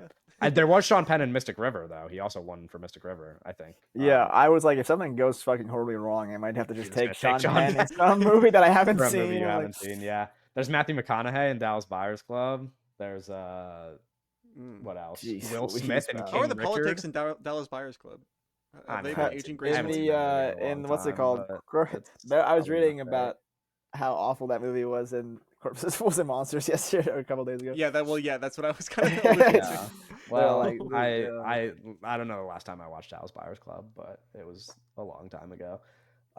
Best supporting category. This is the one I said was like stacked. I'm surprised. Like I don't know. There's like there's like a million names. There's like sure, but I don't know. I mean, Lupita Nyong'o for 12 Years a Slave. The If Beale Street Could Talk win that I hinted at before was Regina King winning Best Supporting Actress for If Beale Street Could Talk. That's the only Oscar that movie won. You mentioned The Holdovers already. I think the 2 Christoph Waltz wins are big, but also not everybody likes. What I was telling Owen is like from 2006, 7 to like 2015, there's just like a streak of Best Supporting Actor wins that is like unbeatable. Like Javier Bardem for No Country, and then Heath Ledger, and then Christoph Waltz, and then Christian Bale. Bardem went for Traffic as well, right? And then who? Yeah, he did. Yeah, that was another one. Was like I would probably be on my board if I had seen that one. There's J.K. Simmons for Whiplash. There's Daniel Kaluuya if you go all the way up to the 2020s. That category is like kind of stacked. Tony Coates or is that you saying? Yeah. For Coda? He's great in Coda. He's great in that mid movie. Yeah. Yeah. He's like unbelievable. I never saw that one. Yeah, I'm not surprised. There's what else? Best director. You mentioned. I mean, you drafted The Departed. Ultimately, that was my other option, and after that, it's like I was originally my idea was The Life of Pi, but I changed it last second. Yeah, I would have taken him for The Life of Pi if I had to. Push come to shove. I haven't seen. What you would have taken it over what? Just no, like like it. I think No, just like if you had like no he was like other my like options, if backup after his Bong options Joon-ho. were Yeah, if you got Bong Joon-ho, I would have taken him in for Life of Pi. you'd have taken him for Life by over Brokeback. Yeah, I think so. Oh It doesn't wow. matter for the game, I guess, Sure, but sure. Um, there's also Damien just because of Chazelle like for the La La formal Land. experimentation and stuff. There's Clint Eastwood for Million Dollar Baby. Yep. Oh, I forgot about that. Yeah, Coen Brothers for No Country. But then after that, I mean, it's funny. I In mentioned my Alfonso head, Cuarón. I like looked at them yesterday, and in my head, I was like, "Oh, there's 3 options here. There's only 3 options here." And Yeah, I was like, there's like "It's more, but Bong they're just Joon-ho, like, Martin yeah, Scorsese, and Ang Lee." And it's like, no, bro, there's if we definitely more. if we play this with 5 people, the other people probably wouldn't even consider Ang Lee. Right. Well, they would have considered him for Brokeback, I think. Depends who Yeah. we got. Yeah, I guess it depends, right? But Yeah. Best screenplay, there was a lot that didn't get drafted as well, because like I said, well, because it's movies. 2 categories, so there's so Yeah. many. Well, no, I mean, I phrased that wrong. Like that weren't even options. Like The Social Network is here for best screenplay. It's like not even in anything else, like that happens often with this category. There's a lot of movies we mentioned, but then there's The Social Network, like I said, Call Me by Your Name, which I guess Owen did draft. Black Klansman was like a similar thing where it won for this and like nothing else really. Juno, if you like that. Do you know I if that's my your backup thing? my backup thing, if I didn't get The Social Network, which I assumed I was going to get, would be Get Out in this category. Yeah, that was kind of. I was thinking. I didn't put it down, but there was something I was looking at movies. So like, oh, this might be an option. And then Best Picture nominees. I mean, we could probably list those for a while, but I don't know. Some of the biggest ones, I guess, that I had written down. Grand Budapest Hotel was on my list. Inglorious Bastards was on my list. What else? Phantom Thread was on my list. Colors of the Flower Moon didn't get drafted. Yeah, those are like the biggest ones, I think. I Yeah. guess both of the Dune movies for me, but I wasn't really expecting you guys to draft Dune, so You should have drafted Dune. I could Yeah, you have. should have drafted But Dune. well, I took Tar, and I like Tar just as much. Just as much. Yeah, we're talking about like my favorite movies, It's not like I know. anyway. Tar's so good. Yeah, Tar's amazing. Okay, that's the draft. We will not be back for news, but instead our reaction Transition. to the Oscars. So in a minute for you, in a couple hours for us, we'll be reacting post Oscars, talking about all of the winners, all of the big moments of the night, and whatever else happens. We'll talk about Conan a little, Oh, Conan O'Brien. Yes, because he's hosting. I thought Not you meant the Conan the Barbarian, Barbarian. no. It's funny that is where your head goes Yeah. first, but I guess That'd be the nap, I guess that makes sense, but I don't know why I would be talking about Conan the Barbarian in reference to the Well, no, I was Oscars. like, huh. It was Anyway, like a surprise trailer. We will see you after the Oscars.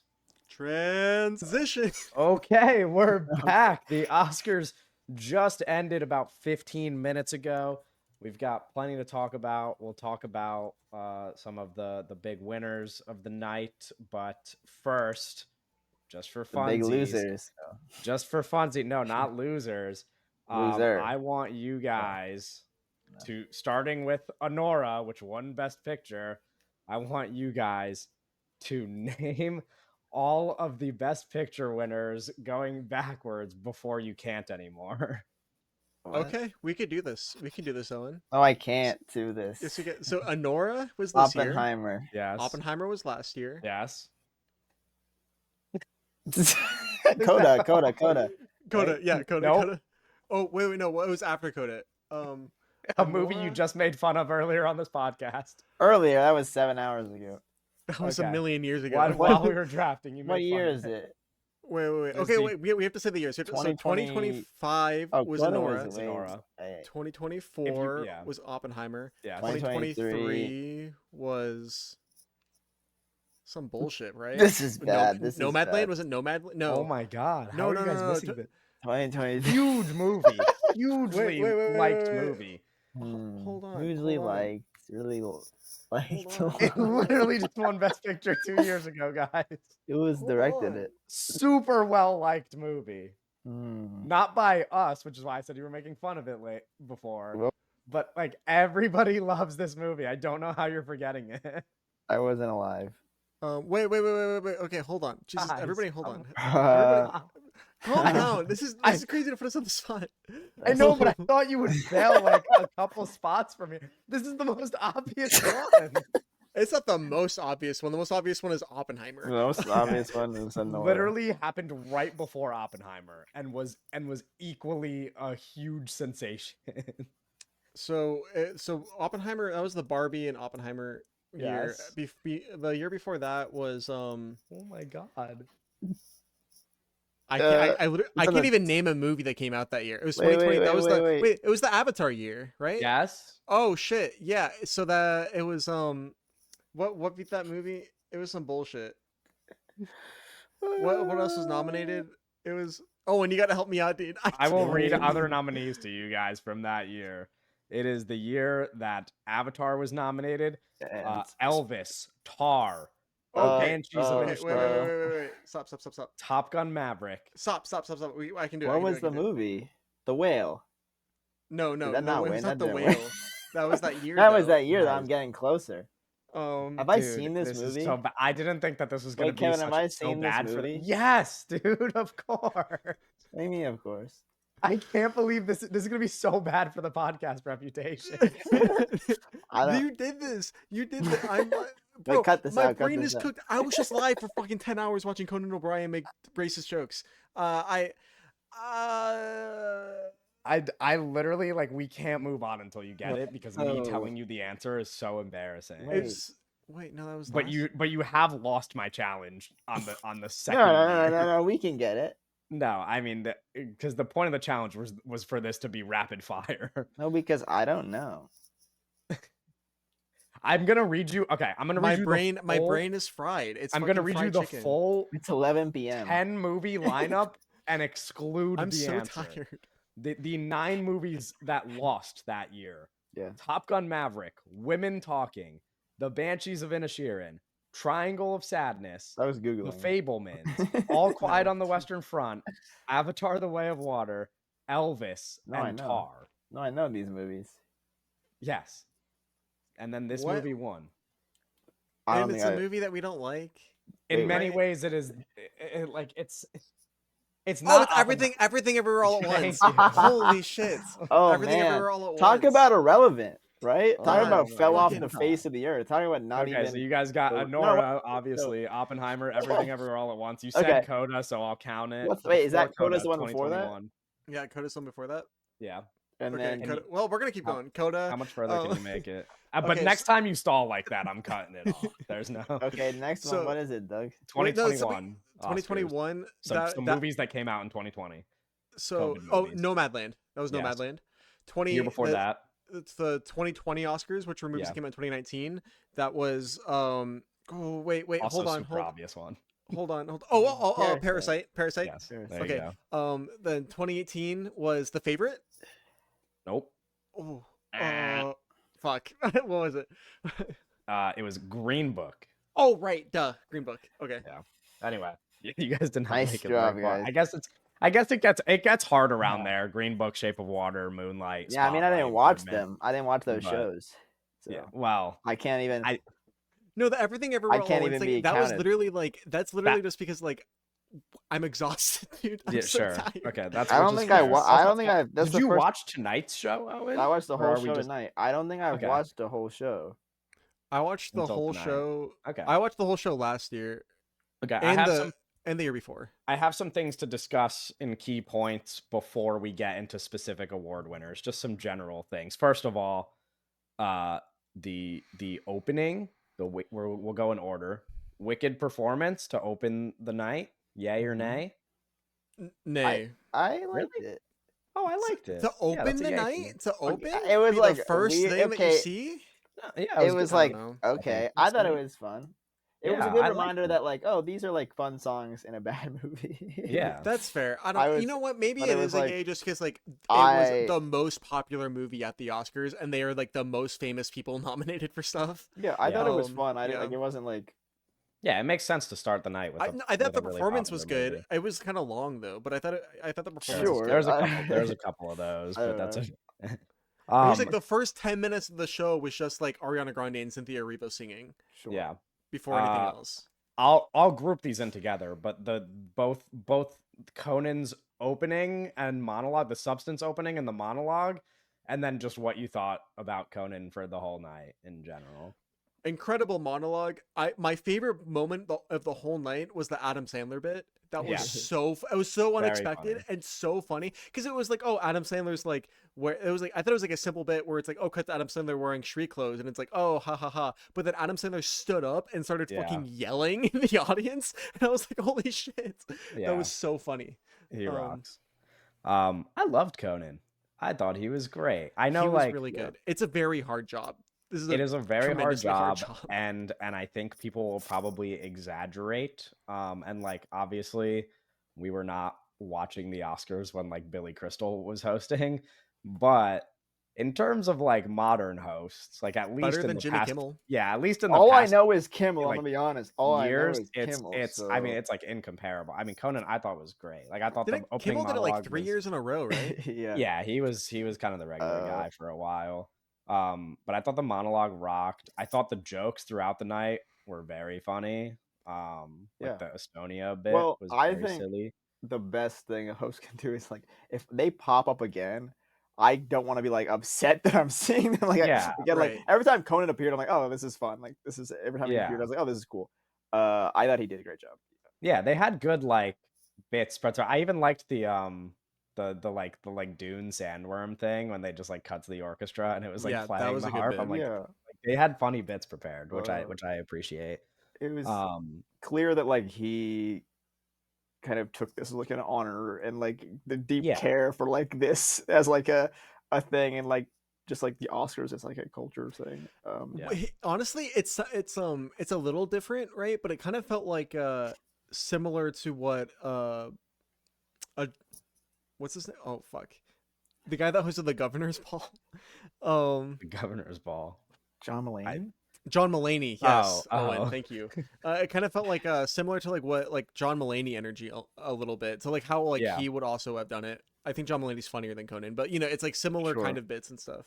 There, Right. there was a specific moment where he was like, he was pointing out like him like walk the way he was walking and pacing around the room. That was like very Mulaney. I think Mulaney was offered this right and turned it Yeah, down. and he said no, I think. It'd be interesting if he ended up doing it eventually. But I think I was kind of talking to my mom about it. And I was like, I think Conan's probably the best they could have gotten. Yeah. Dude, like I don't They, know like, who else. Like It's a really Uh, hard job. Like it's that's an the thing. honor, and they It's joke about it being an honor, but it's like it has to be so hard. Bro. yeah, it's like Yeah. not like well paying. It's a lot of work. It's a lot of stressing. You're kind of up Right. there on the cross.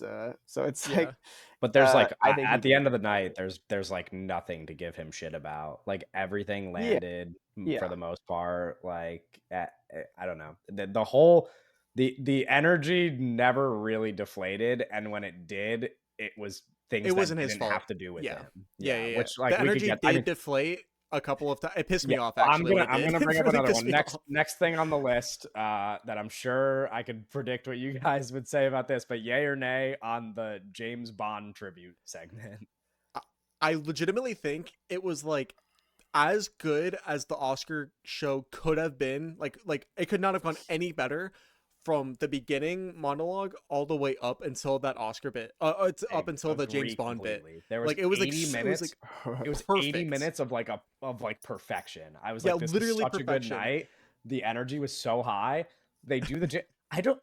It's like What the fuck? it's like they talk about it like it's over. Like the franchise is not. You know what I mean? It's like they're talking about it like it yeah. already ended, and it's like, what's the Well, you know? It's like it just being like a they talk about Barbara Broccoli Yeah. or like the it's like her and her brother or whatever like the Broccolis, right, as like the who legendary producers. They are legendary producers. They did like produce all of the James Bond Of movies. course, It's yeah. a big deal, right? But I kept saying this while watching the show. I was like, James Bond is not like an Oscar thing, you know? It's Yeah. like James Bond is like obviously one of the most iconic characters in cinema, right? Sure. But it's like, Sure. has a James Bond movie ever been nominated for a major Oscar before? Not a major. It's like I think it's been nominated for like some small Yeah, stuff. Yeah. Like, Well, it's Like- never been. I don't think it's ever been nominated for like above the line categories. It has been Yeah. nominated for like technical categories, I'm sure, but So like we needed like three it was like an three 8-minute songs. segment. It was It was- three it was a- songs. yeah, It was long as yeah. balls, bro. yeah. For no reason. I thought during Also, the it's funny to Skyfall- do it's worth mentioning. It's funny to Yeah. do like songs that are not performed by the original artists who did them when you could have gotten the original artists. Skyfall was I said this too. When Skyfall, I was like, Skyfall, the best James Bond song, totally reasonable to do it, right? Yeah. Adele, who performs that song, is still around, kicking it Yeah. super well. You can't get Adele, don't perform the song. Straight up. Yeah.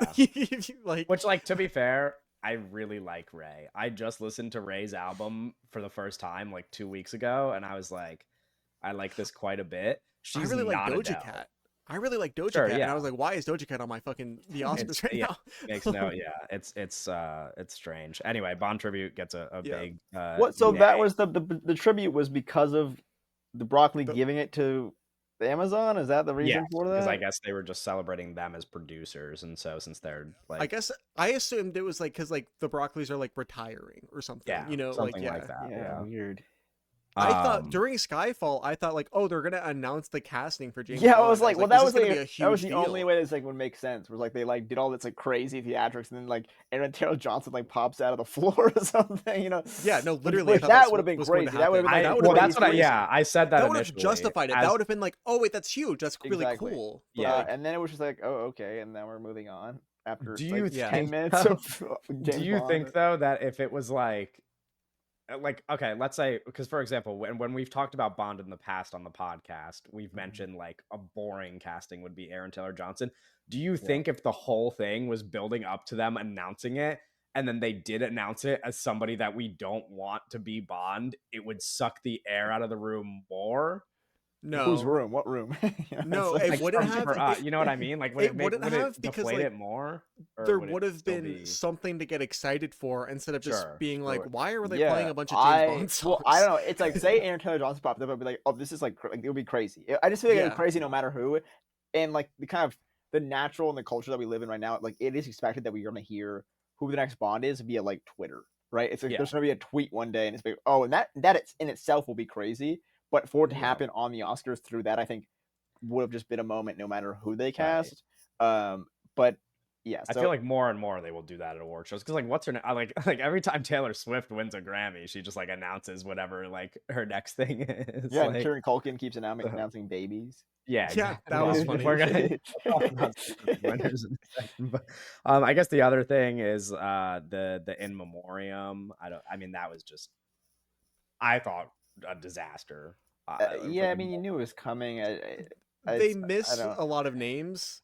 yeah, they miss names. Mhm. But the music, the music- whoever's decision it was to do that, I mean, it was bold. It That was is like bold. it's like I don't think I have seen a single positive reaction to the music choice. That might have been the most Yeah. like It was- universally disagreed upon thing. Like It was just tonight. way too much. It was Yeah. like it was crazy. It's like they were playing the song. It's like I don't think it was actually Requiem, Mozart's Requiem. I thought it was when it was playing, but I don't know. I'm not like a fucking classical music expert, but I was like Yeah. it reminded me of like the ending of fucking Amadeus, and I was like, this is Right. ridiculous. This is Yeah. too much, too intense. I also and again I hope that I hate when like a tweet starts getting likes and then the replies that you get to it are like things that you don't want. Like it's like this is not supposed to leave my little circle. Yeah. But like people were replying to my tweet where I mentioned that there should have been an extended David Lynch segment and being like, oh, that's like fucked up or like dumb because like other people died who don't get an extended segment. Sure. I do. David Am I Lynch is one of crazy? David Lynch is one of the 15 most influential filmmakers. of Right. all Like I'm like time. I feel like a crazy person for anybody disagreeing with that. It's like yeah, they I mean, literally I opened expected they opened the something. in memoriam with an extended segment for Gene Hackman. Like Yeah. why why would Yeah. it be weird to like close it then with an extended segment for David Lynch? It's like that should have just happened. Like, Before David Lynch died, he was the most influential living filmmaker.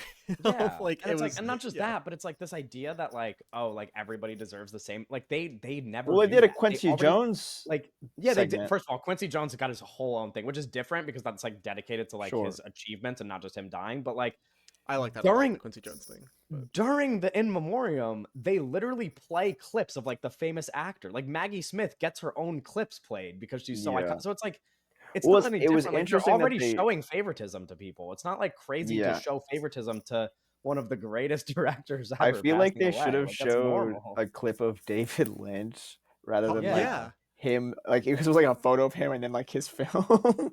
Whereas like I feel Yeah. like, I mean, the crowd would have probably gotten more into the. I think it was a clip of him talking at least. Yeah, bro. Yeah. I don't. There's a lot of film people that would disagree with this because it's like it's not one of his big achievements or anything. But they play the clip of him from The Fablemans. That I mean, Right. that Yeah. would be very moving. Yeah. yeah. Okay. On the subject of that, one last general thing on the subject You're of like clips. recipes David Lynch from the Fablemans. Do you guys have opinions about the formatting, like the presentation in terms of like when they played clips and when they had like the Fab Five thing for technical categories and somebody talking about them and so on?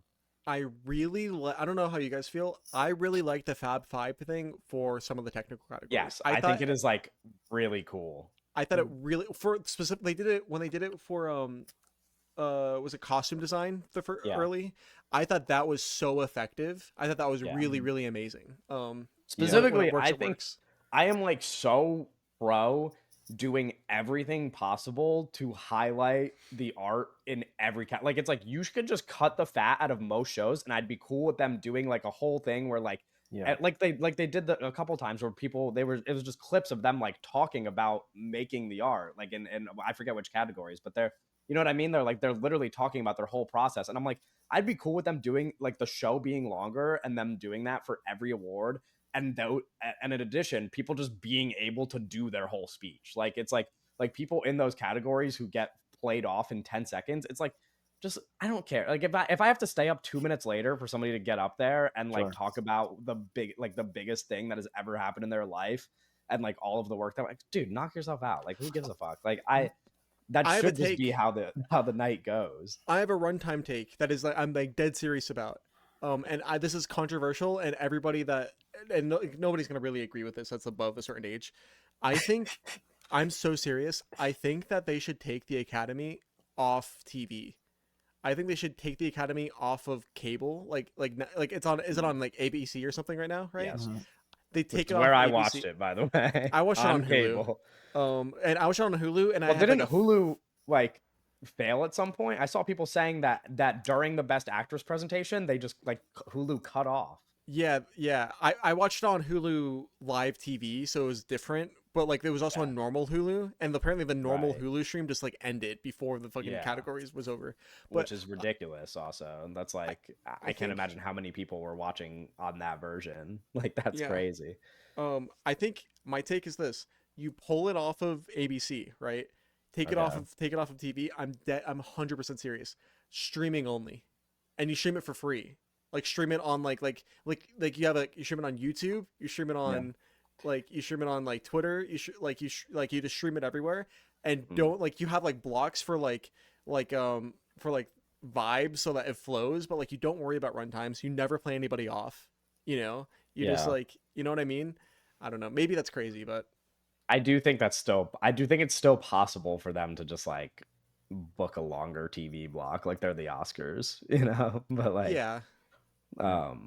But still, I mean, it's not like I need to watch it on cable. Like that's not the big, but it is just like. But also like yeah, I think I that get what it you're should saying. be so I do much think that people should just easier to have watch it. time. Yeah, Like yeah, because no, it's of on course. cable, it's like there's like already a block to like where it's like people are like, how do I even watch it? You know? Yeah. Do you think there's any truth to the when Conan said 1 billion people are watching? Do you think 1 billion people watch the Oscars? I don't think 100 million people watch the Oscars.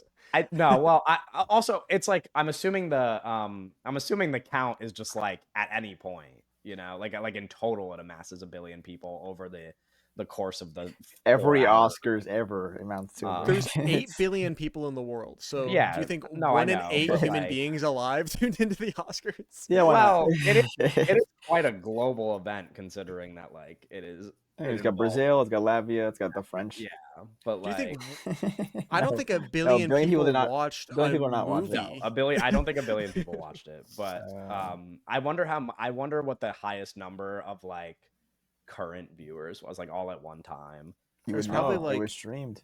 100 million ish, Yeah, probably. I mean that would be good. But anyway, uh, let's talk about some specific stuff. We're obviously not going to go through every single category because that would take a while. So I guess I'll just specifically ask first if you guys had any favorite wins, not favorite speeches, but just like favorite movie to win that award tonight. The Brutalist won 2 awards in technical categories where it was the only good movie that was nominated Okay. for cinematography and score. So I think that Okay. those Again, were... this is just like me being on an island because you guys haven't watched Maria and probably won't, but like Maria is good. Sure. Like, Sure. I don't know. That's I just don't a even remember. I might have. I feel like I said that I thought the Brutalist was going to win, and I wanted the Brutalist to win. I don't really remember what my thoughts on editing were on the episode that we did, but I actually, when it happened, and I kind of was thinking about it, I was really happy that Sean Baker won for editing because I I like the idea of, and I think there was a certain like number of things he won that was like a record or something because the fact that he was producing the film and directing the film and also editing the film I think is pretty great as an like an achievement. And if yeah. I think there's something special to highlight of him, this kind of independent filmmaker who's editing his own projects to win editing. And I feel like oftentimes, at least in my memory, and just like kind of looking back and stuff, like there's some like weird and like just bad editing wins. Like you think of like Bohemian Yeah. Rhapsody and stuff like Well, just like oftentimes they awful do give the editing to some win like to the like awful thing. And worst editing. I think some like a director who's editing his own movie winning it is really cool. So I was happy Yeah. that he won that. Yeah. There was 3 moments in the night where I like audibly yelled when a movie won. Like I got really excited.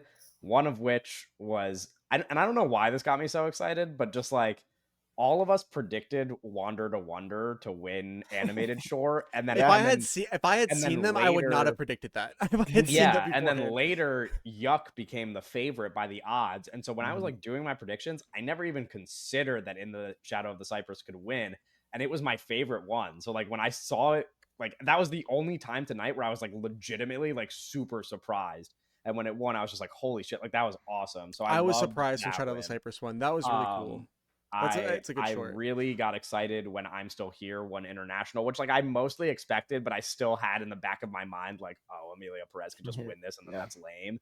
And then so when it won, I got really excited. And then the third one, I will say, what like obviously I was so excited when No Other Land won, but that goes into our favorite speeches of the night, I think, because without a doubt, my favorite speech Ooh. of the night is the No Other Land speech. Yeah. Like I know it will probably be picked apart a million different ways just because of the nature of what they're talking about. I think people will like it's similar to what happened with what's his Jonathan name Glazer. for yeah, with Jonathan Glazer. Like they just like every single word that Yeah. they chose to say is going to be like interpreted a different way. Um and I felt the same way watching the movie where it's like when you're like when you're watching the film and you're seeing somebody from Israel talk about what's going on. It's like, Yeah. you might feel a certain way. And again, people might feel a certain way about some of the things that he chose to say tonight to maybe like appease the masses. Yeah. But like at the end of the day, he's doing that to get people on board, obviously. And like it's so powerful. And it's just like one of those things where it's like a real like Twitter moment, I think, where like I think you just have to be an annoying person to see that tweet and just like disagree with anything that happened. You know what I mean? Like these are the people who are there. Like it's like they're there, you know? And I think I mentioned this on the podcast, but when we were at the festival, I saw No Other Land at the Mhm. festival, and those two, the two directors and stars of the movie were there like standing in front of me. and it's like the most overwhelmed I've ever been in my life by anything. Like I couldn't believe that like I had just watched that documentary and they were standing right in front of me. And so I knew that if they won, they would have the best speech tonight. And like, I mean, it's just like, yeah, I don't know. It just means a lot. So I think that's like the standout of the night, kind of regardless. But there was other speeches as well that I really liked. I was surprised because like it was so obvious, but I like started crying during Zoe Saldana's speech, even though she just I like really liked her gave speech a as That well. was so intense. yeah, That because was I just like crazy. I don't know. I again, and like I knew she was gonna win, but then I just like Yeah. when it went on for a while, I was just like, man, that's something. But also, I will say, and I'm not going to criticize her for doing this, but maybe just in general, like Amelia Perez did only win 2 awards, so that's fine. But like, but the idea that like like people go up there and kind of like typically give a big like political message if their movie has a big political message.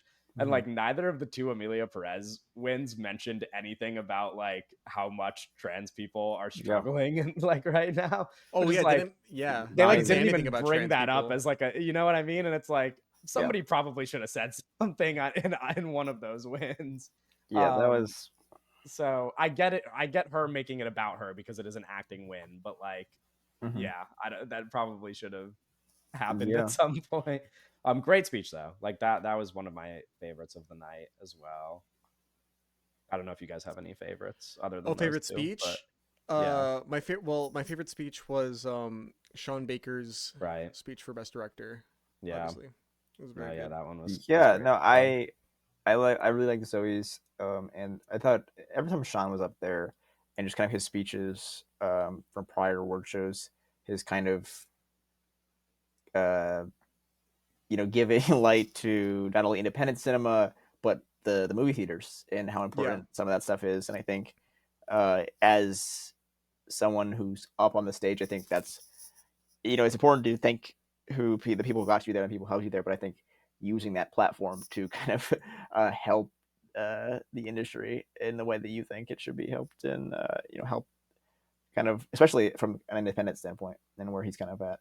And he's always been like very adamant on how important independent cinema is. So I think that's kind of, the more the night kind of went on, and the more that he was winning, and the more that he was kind of talking, and the more I kind of wanted him to continue to win, because I think it was important, and then I think it is important that we kind of continue to, praise independent cinema like that. Yeah, So that was nice to see. it's yeah, because Sean Baker, he really, really, really, really lives and breathes this shit, and it's like his whole life is Yeah. not his whole life, but like basically like his whole life is like going to the movie theaters, buying Blu-rays, watching independent movies, making movies for very little money. That's like that's Yeah. So yeah, Well, I think it's interesting. Sorry, but like I feel like The Brutalist and Anora were kind of the two, best picture kind of. It's like it felt like it was one of those, and, for those to yeah, be, $6 million and $10 million, dollar, in kind of independent filmmaking, or films, was really cool to see. yeah, yeah. yeah. Um, probably shouldn't even ask, but do you guys have a worse speech of the night? I feel like we might all have the same answer, but I don't know. I feel I like feel like there's an I don't really obvious have. kind of pick Who are you here. thinking about? I don't. I mean, If Adrian you say Brody's Adrian speech Brody, was no, no, no, 15 minutes Uh, long. no, no, no. Adrian It's not Brody, it's not the worst speech Worst because speech of that? I don't know. Worst speech. like Adrian Brody. I think that he's a long-winded guy, He right? likes to yes, talk. He likes to He talk. likes to talk. We keep yes. saying this. Adrian Brody likes to talk, which is fine. I think that he can't have the worst speech because all he was doing was trying to thank everybody, and Yeah. he said they were trying to play him off, and he was like, "Turn that fucking music off."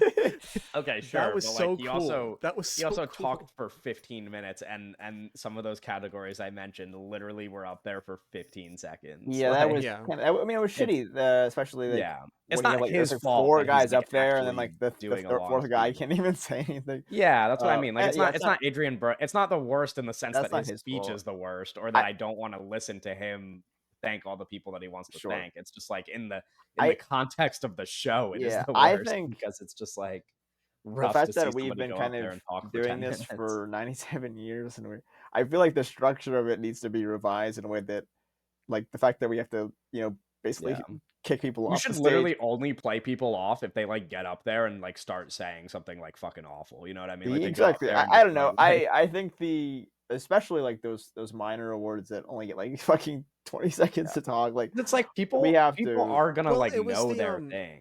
Like they're the gonna know people. when to like kind of shut up. You know what I mean? Nobody's just gonna go up there and talk for 20 minutes. Like they It was the they couple get the that idea. went up for was a documentary short or something. They went up and they said, "Oh, 45 seconds." Like they said that Yeah, like no, before they well, started the speech. multiple times Yeah. during the night they were like, "Oh, the timer's already going," and it's like, Yeah. I don't know. And then as the show goes on, they even shorten it because they realize that they're going over time, and it's just Yeah, like, no, dude, we it should have felt like like, after No Other Land that it got like shorter. But yeah. I think we thought you were talking Well, about like the streaming stuff. It's like I think that would give it. I think it's like a problem with just like the structure with like having all these ads. But I think it is interesting when you think about streaming and like movies, and it's kind of like TV and television is kind of built, and like there's a kind of connection of industries there, and there seems to like it being on ABC makes kind of sense. But I think like the future is definitely streaming. It's just like how long is that going to take?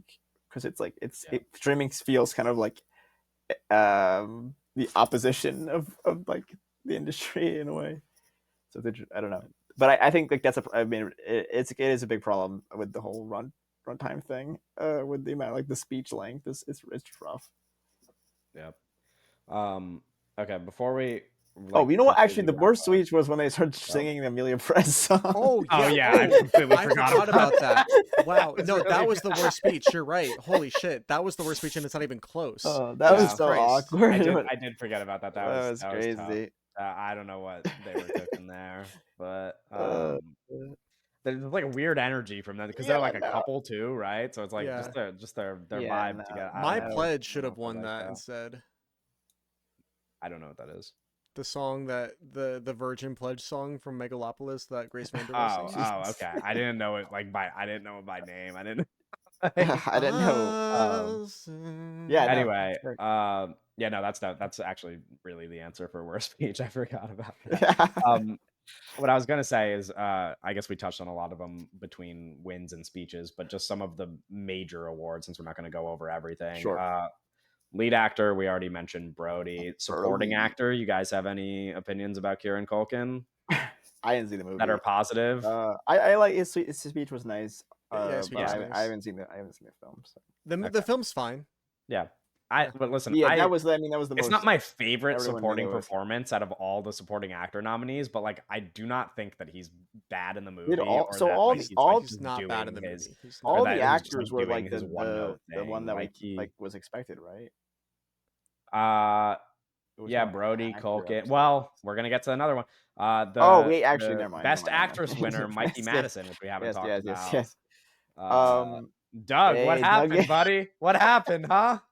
That's Doug crazy. fumbled at the fucking 1 yard line. I really thought Yeah, Demi and Moore was gonna talking win. so much shit to me too. He was I was talking actually super all the happy shit. about this. I wanted Demi Moore to win, 'Cause but I don't like the substance. when Mikey Madison won, I was kind of like, oh, but So she's when good. Mikey Madison won, also the thing is like, and you already knew it was going this way regardless, but like once Mikey Madison won, you were like, oh, just Anora. Yeah, is no, just, it's like, over. they don't even have to do the whole best picture presentation. It's just like Anora. Like, It's I think it's you interesting just knew it was so strong at the that point. difference in best actress ages. When you talk about Yeah. like the records on that, because like Timothy Chalamet would have been the youngest best actor at 29, and Mikey Madison wins best actress at 25, and she's like not even close to being the. Yeah. I mean, it's a couple years, but like Well, it's kind of crazy how. I have a thing that's so society, right? Yeah. No, I know. I know why. It's just like it's wild. Yeah. Yeah. The value of men grow as they age, and the value of women Yeah. decline as they age. Yeah. Someone clipped that. Unfortunately, very bizarre. No, I mean Mikey Madison's good in that movie. Her speech was good. Yeah. She's very Her pretty. speech was Quentin good. It was like a Tarantino, very what was like Tarantino simple to doing the up there? point What was speech. that all about? Oh, we didn't bring that up. I mean, I was just like, I said this. So, I was like, hopefully he doesn't say anything weird. No, because literally when he came out, I was like, get this fucking nerd off the stage, Oh, dude. man, Like, I don't want this guy here. Like, he sucks. You know, like movies, one thing, but like just like him being there to and like being able to speak is crazy. Like he should not be able to speak in public. Like I really like the idea of having a legendary filmmaker come out and introduce the director category. Quentin Tarantino, I just like these are legends. Yeah, maybe wish it wasn't next him. year. Wish it wasn't him. He is a legend, but wish it wasn't him. Should have been. I mean, I understand why it couldn't have been Francis Ford Coppola. I'm not dumb. I was just about to say maybe next year they'll do FSD. Like Francis Ford Coppola would have been really awesome. Not gonna be at the Oscars ever again. But who should it have been if we had to do that? Who should it have been? If it's a legendary filmmaker, it has to be a legendary filmmaker. The options are like in terms of like Martin Scorsese. In terms of like socially acceptable people, it would just be Marty doing it. Is it just Marty? Yeah. It'd be fun if it was Spielberg. Spielberg, sure, but Spielberg makes sense. Spielberg makes sense too. Yeah, as like a face of like cinema. Yeah, no, those are. I mean, answers. it made sense. It made sense in terms of the filmmaker for it to be Tarantino. I just don't want. He's just he's a terrible personality. Yeah, for the most annoying guy. Because they knew that if they knew that Sean Baker was going to win, having Tarantino give it to him is like a logical thing. It's just like they both love the IDF. Yeah, true. So Spielberg too. Sean Baker loves a very IDF specific babes. branch of the IDF. Yeah. What if Conan should have made a joke about that? Yeah, well, Conan was we didn't even talk about the Carlos Sofia Gascon joke. That was just like that was crazy. That was like off rip. Did you see? Did you see? He was talking. Did you see? And then it cut to Carlos Sofia Gascon looking happy, and then like before it cut away from her, she like leaned over to. I'm assuming like somebody she was there with. I'm assuming asking like what he was saying because crazy that she went. I don't think it's that crazy. I mean, I guess she was. It's like it's the single biggest night of her entire career. I just like it's crazy that whole. No, but I mean, everything. I get what you mean. It is everything crazy around that like, movie is crazy. Because the other thing is like those people are like they're voting on the awards. They saw her tweets and then they were like, "Oh, I can't vote for her. Like that. Like she's despicable." And then they're just like sitting next to her. Like, it's just wild. And also like there's just like that element of like is she like is she never gonna be like is she like cooked? It's like it's like that's she'll be in a Woody Allen movie or something. Woody Allen ain't makes no more movies. That dude's gonna die. He's gonna be in the memoriam next year. Jesus Christ. We're gonna get a really extended Woody Allen memorial. Yeah, we did. Timothy Chalamet is gonna do the like. Yeah, Timothy Chalamet is gonna come out and be like one of the greatest filmmakers that I've ever worked on. Yeah. They're gonna do it. We did all the acting. We did we did director. We talked about the 2 screenplay winners went as expected, Conclave and Anora. And then I guess Best Picture we could talk about a little bit. Anora wins Best Picture along with all those other ones we just mentioned. Also worth mentioning that Sean Baker becomes the first person. Awarded? So the only other person who has won 4 Oscars in the same night is Walt Disney. However, Walt Disney won for 4 different movies. Sean Baker is crazy. Which is also crazy. Sean Baker becomes the first person to win 4 Oscars in one night, all for the same movie. Which I think is awesome. That's it's interesting that it's Anora, but I think like his worst movie. It sets an interesting precedent of like filmmaking. Well, have you I seen? think it's cool. Aren't there some that you haven't seen, Doug, or have you seen all of them? I have seen all of them except for the Takeout, which is the one he co-directed, and the one that just got in the Criterion Collection. You know who's the man to beat him? Didn't they just put Anora on the Criterion? Bradley Cooper's gonna go win 5 Oscars in one night. Yeah, wow. I'm not, bro. Bradley Cooper winning 5, dude. That'd be so sick. I'm taking my shirt off. That's like the Super Bowl, bro. I'm just like, someone's gotta act, direct, produce. And like Bradley Cooper, I'm taking my shirt off. If he wins 5 Oscars, bro, that's like 15 Super Bowls. If he wins 5 Oscars, sick. That would be so fucking sick. But no, in the next one, he's not going to be acting in the next one, so it makes it because he's going to really lock in. But you know what? He can win cinematographer. True, because if he's shooting this camera he's a camera operator. Yeah, so I'm so excited for the next Bradley Cooper. I don't know if he's editing yet. I don't think he's going to edit it. No. But he'll co-editor. Maybe he could co-edit. Co-edit. Anyways, before we get out of here, I will ask if there's anything else you guys want to say about the show in general or specific before I Well, announce our big award of the night, which is Right. the results to Oh, our shit. prediction. of course. I don't know. I wanted to say another thing about Anora. It's like so like this is a really crazy run for a movie and for a filmmaker. It was like for a movie and then also for a filmmaker, meaning that Sean Baker like did everything, was like the director and the editor and a producer, and first, like, and it being an independent, like it won the Palme d'Or, and then it won like every precursor, and then it won like every Oscar. It like super like really insane, kind of like legendary, like The Godfather, like insane run. Mm-hmm. Yeah.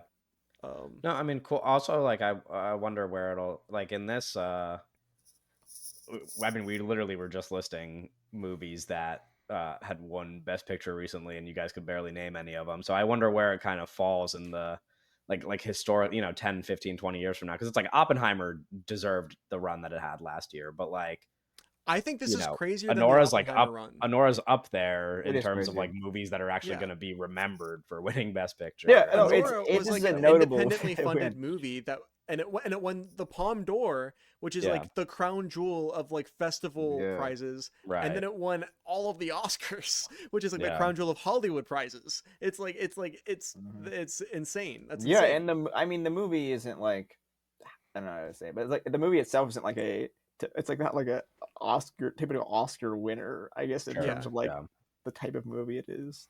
I do think like a large part of that might have been the international voting body. I feel like the international voting body definitely favored something like Anora as opposed to like if this was just only a Hollywood centric award at this point. It's interesting.